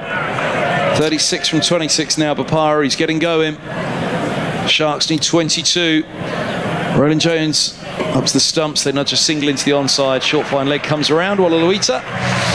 And it is 125 for 5 at the end of the 13th. End of the 14th, indeed. 3 remain, 21 required. Middlesex need a huge over here. I think it's going to be Behrendorff. They've got to go back to him, haven't they?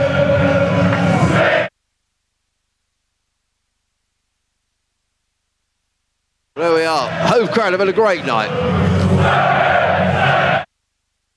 Tells you how many in under the Friday night lights here at Hove. Yeah. But you're right. I don't think Roland Jones will bowl again tonight, but Behrendorff... Well, I don't know. I mean, I think he probably will because he's bowled so well this season. They'll back him to come up with something, but this is the big over now for Behrendorff. It is. Running into bowl to Ravi Bopara. He's in and bowls, and Bopara drives. Slow ball, beautiful. Straight back down the ground. Behrendorff fields of his own bowling, no run. 125 for 5. Sussex needed 21 to win. Duckworth Lewis 118. I think Sussex may well just be content here to pick up 1s and 2s in this over and see Jason Behrendorff off, because he's, for me, been the pick of the bowlers. 1 for 18 in his 3 overs so far. And he comes in down the hill to bowl to Ravi Bopara. Left arm over the wicket, bowls, and Bopara eases that down to long on. They're going to think about 2 here, are Sussex. I'm not sure there's 2 there. There is 2 there. That's a very good bit of running. A good running actually by Harrison Ward, who was running to the danger end. Bopara goes to 39. His experience absolutely crucial for Sussex in this run chase. 127 for 5. Sussex needing 19 to win. They should have it, unless Behrendorff can come up with wickets here. Yeah. And especially the wicket of Ravi Bopara. Yeah, he's the key wicket. In comes Behrendorff. Down the hill, bowls. Full toss, Bopara just plays that down to mid-off, fielded by Chris Green in the distance, who gets a bit of stick. I'm not sure why. I think I was just hoping he was going to misfield the ball, but he didn't. Bopara goes to 40. Sussex to 128 for 5. Slow ball, it just dipped, didn't it? Otherwise that would have been a no ball on height. Dipped enough. Only just, looking at the replay actually. Goodness me, that was tight. Harrison Ward waits. 18 needed to win. 3 balls remaining of this over. Jason Behrendorff makes his way in. Over the wicket, bowls to Ward, right up in the block hole. Well bowled by Behrendorff. Took pace off. I say he's been the pick of the bowling. He's been excellent, Jason Behrendorff. He's just conceded 21 runs, 16 to win after the last 2 overs. They've got 5 wickets in the bank. Has our line gone down? It may well, so I'll keep going on the stream, Adrian. We've got a good 7,000 tuned in on there at the moment, so a warm welcome wherever you're tuned in tonight. Probably picking up a few from the other games as well. So, yeah, our line just going down for the BBC website, but we're still live on the streams of both Sussex and Middlesex, and live on DAB once that line's back up, of course, as well. But you can certainly get us through the live streams at the moment. So 1:30 for 5, and here is Green. Well, they haven't gone to Roland Jones. Maybe it's because they'll go last over Roland Jones from a Cromwell Road end. So Green bowls this one and Roland Jones bowls the last. Perhaps that's what it is. I wonder if the booking for this line was only made till 10:15 tonight. Let's hope not. Green will be mind you, that wouldn't have kicked us out of the DAB stream, as here's Green bowls, and that ball's a swing from Bapara all along the floor to short extra cover. I mean, they'll try and win it in this over. The last over from the C end. They will try to win it now, as Green will step in and bowl, and right into the block hole, swung down to long on, just a single. Harrison Ward onto strike, 131 for 5. So Ward, what can he do? The left-hander, can he swing something the other way? If Adrian Harms is desperate, he could try my kit next door and see if he can get in and he can finish the commentary on DAB next door. I'll carry the stream if he's having problems getting back into BBC Radio Sussex.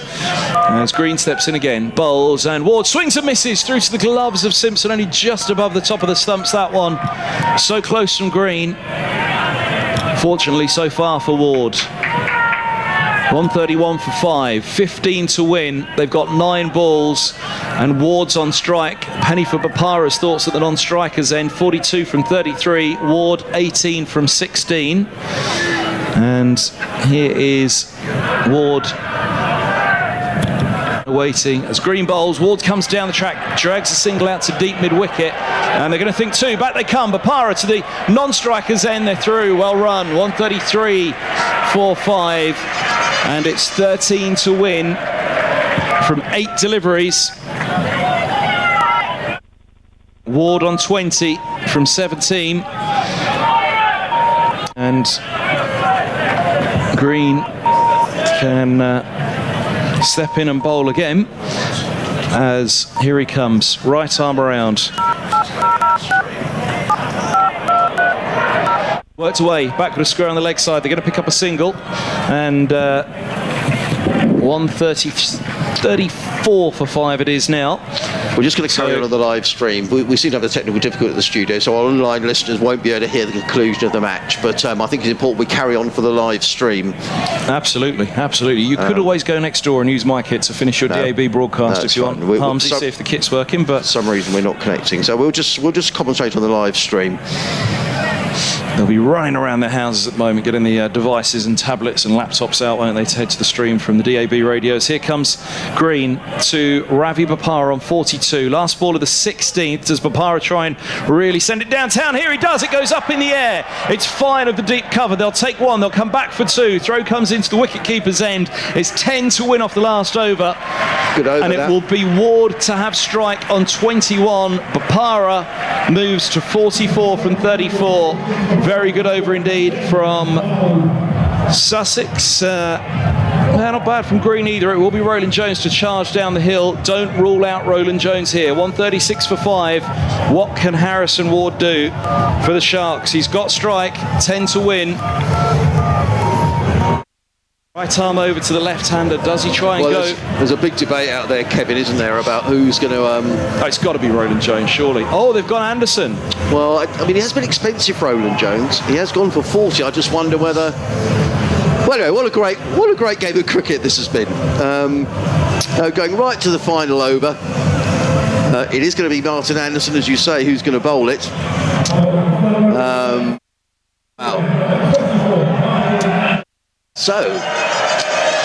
Well, Sussex would tend to win off the last over. I mean, the fact you've got 5 wickets in the bank is irrelevant now, really, because any new batsman coming in is just going to have to swing. Now, the umpire's having a natural way about something. Ravi Bopara is asking umpire Ben Debenham something at the far end. There's a huge debate going on. If you're Harrison Ward here, what do you do, Kevin? Do you go for the first ball and just try and slog it out the ground? Yeah. You don't wait here. He's done that. You don't wait. I mean, look, you want it done in the penultimate over. You never want to chase it down in the final over, do you? So what you don't want to do is chase it down at the end of the final over. They've got to be trying to think. Ward's got to try and think he's winning this off the first 3 balls of the over. No two ways about it. Anderson's got to hit the stumps. Here comes Anderson over the wicket, bowls to Ward, who hammers that one out towards long off. He's only going to get a single, though. That's okay for Sussex, I think. You want Bopara on strike, all that experience. 44 from 33. From 34, you want Bopara on strike. I mean, look, long off, long on back. Anderson's just got to try and keep this ball in the block hole, and maybe that was the call they went for over Roland Jones. Is he the better Yorker bowler? Is that why they went to Anderson? Well, Bopara waits. All the experience in the world, Ravi Bopara. Can he guide Sussex home? We shall see. Anderson in, over the wicket, bowls to Bopara. Hammers that away, that's got miles. That has gone miles from Ravi Bopara. That's 6 runs. And that has lifted all the pressure around for Sussex. It's a half century for Ravi Bopara as well. That's a wonderful shot. 143 for 5. And all of a sudden, Bopara is seeing Sussex over the line here. That was a terrific blow. I think that was always going to be slower ball or Yorker. So Bopara has quite happily sat front foot there and thought, right, if it's Yorker, I'll dig it out. If it's slower ball, it's going. And it's going a long, long way, and that's what happened. So disappointment for Anderson, but I think it's perhaps signposted a bit, that ball. In he comes, bowls, and Bopara clips over. There we are! There's the winning run from Ravi Bopara. Down the leg side, tickled round the corner. Anderson goes to 6-4, and Ravi Bopara, the Sussex skipper, steers his side to victory. He makes 54. Sussex are 147 for 5, and Sussex get over the line with 3 balls to spare. What a terrific game of cricket, Kevin. Yeah, brilliant. I do think Middlesex got it wrong at the end there. You don't... You know, I mean, Anderson at 25, he's still young in cricketing terms because he hasn't played that much cricket.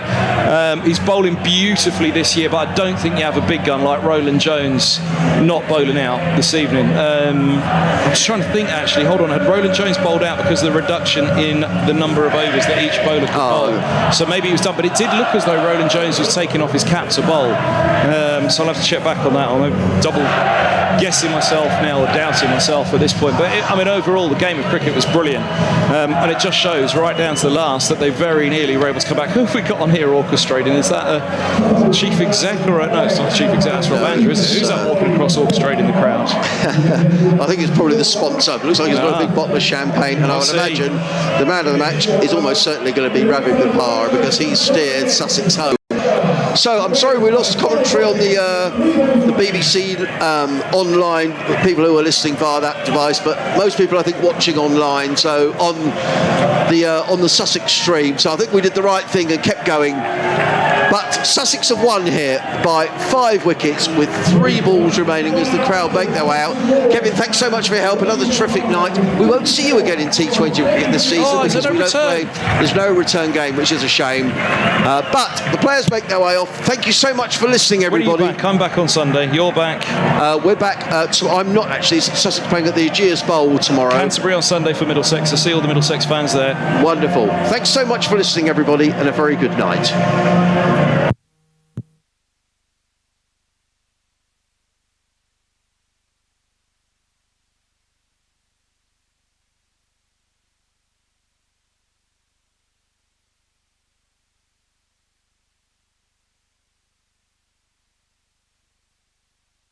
I don't know why. So there we are, back on now. I knew that if I reset it, it would work.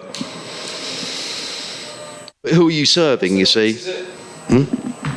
Oh, it's good old Sussex by the sea. But who are you? Here we are. Hi, Andrew. So I knew if we reset it, it would work. But then you're going to knock down the live stream. On that stream. You might still be on the stream. Yeah. Hi, mate. Yeah, we had no option then really because the live stream is being watched by a lot of people, and I just reset the box and off we went. Yeah, I know that. So there we are. A shame that it didn't go out to our listeners online on the BBC, but there we are. The line went down. Okay, Andrew. I'm going to go and get some reaction now. A fantastic victory for Sussex. Obviously, you were there to witness it. Yeah, it was a shame. We had some technical issues, right? Well, it was because they needed 10 off the final over, and you never know in these situations. But Ravi Papara got on strike, and off the second ball of the last over, hit a huge six, which really put Sussex in the box seat. The next ball from Marcus Anderson down the leg side, he helped it on its way down to fine leg for 4. So a really good victory for Sussex. It's 3 on the spin now for Sussex. They head to the Aegeus Bowl tomorrow in really good spirits. It's always tight, this Southern group. Having lost their first 2, Sussex have really bounced back in some style. So they'll go to the Aegeus tomorrow. Live commentary. Live from the Aegeus Bowl tomorrow. That's a 7 o'clock start in Southampton. And then a game, Sussex go to the Oval on Wednesday night when they will play Surrey. So 2 big games coming up. And of course, both of those live on the BBC, Andrew. Absolutely. Thank you to Adrian Harms and Kevin Hand, our team at Hove this evening. Apologies that we couldn't get the line back in time for the closing stages there. But Sussex have beaten Middlesex on the Duckworth-Lewis-Stern method. Congratulations to the Sharks. As Adrian says, they're back in action again tomorrow at the Aegeus Bowl against Hampshire. Commentary, you'll find.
Well done, Andrew.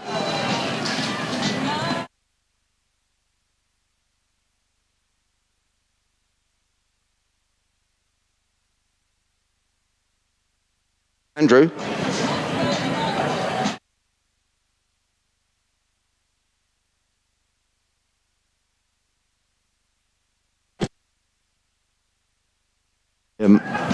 My first thought was...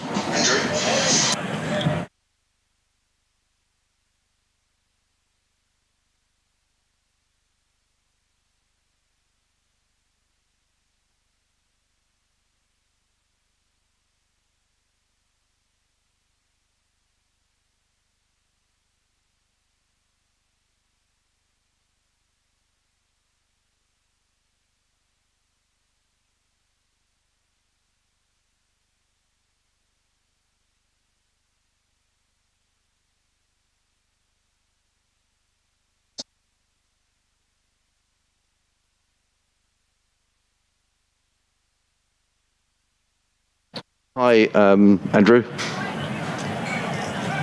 Hello. Hi, Andrew. Why, so they were back on now. I knew that if I reset it, it would work.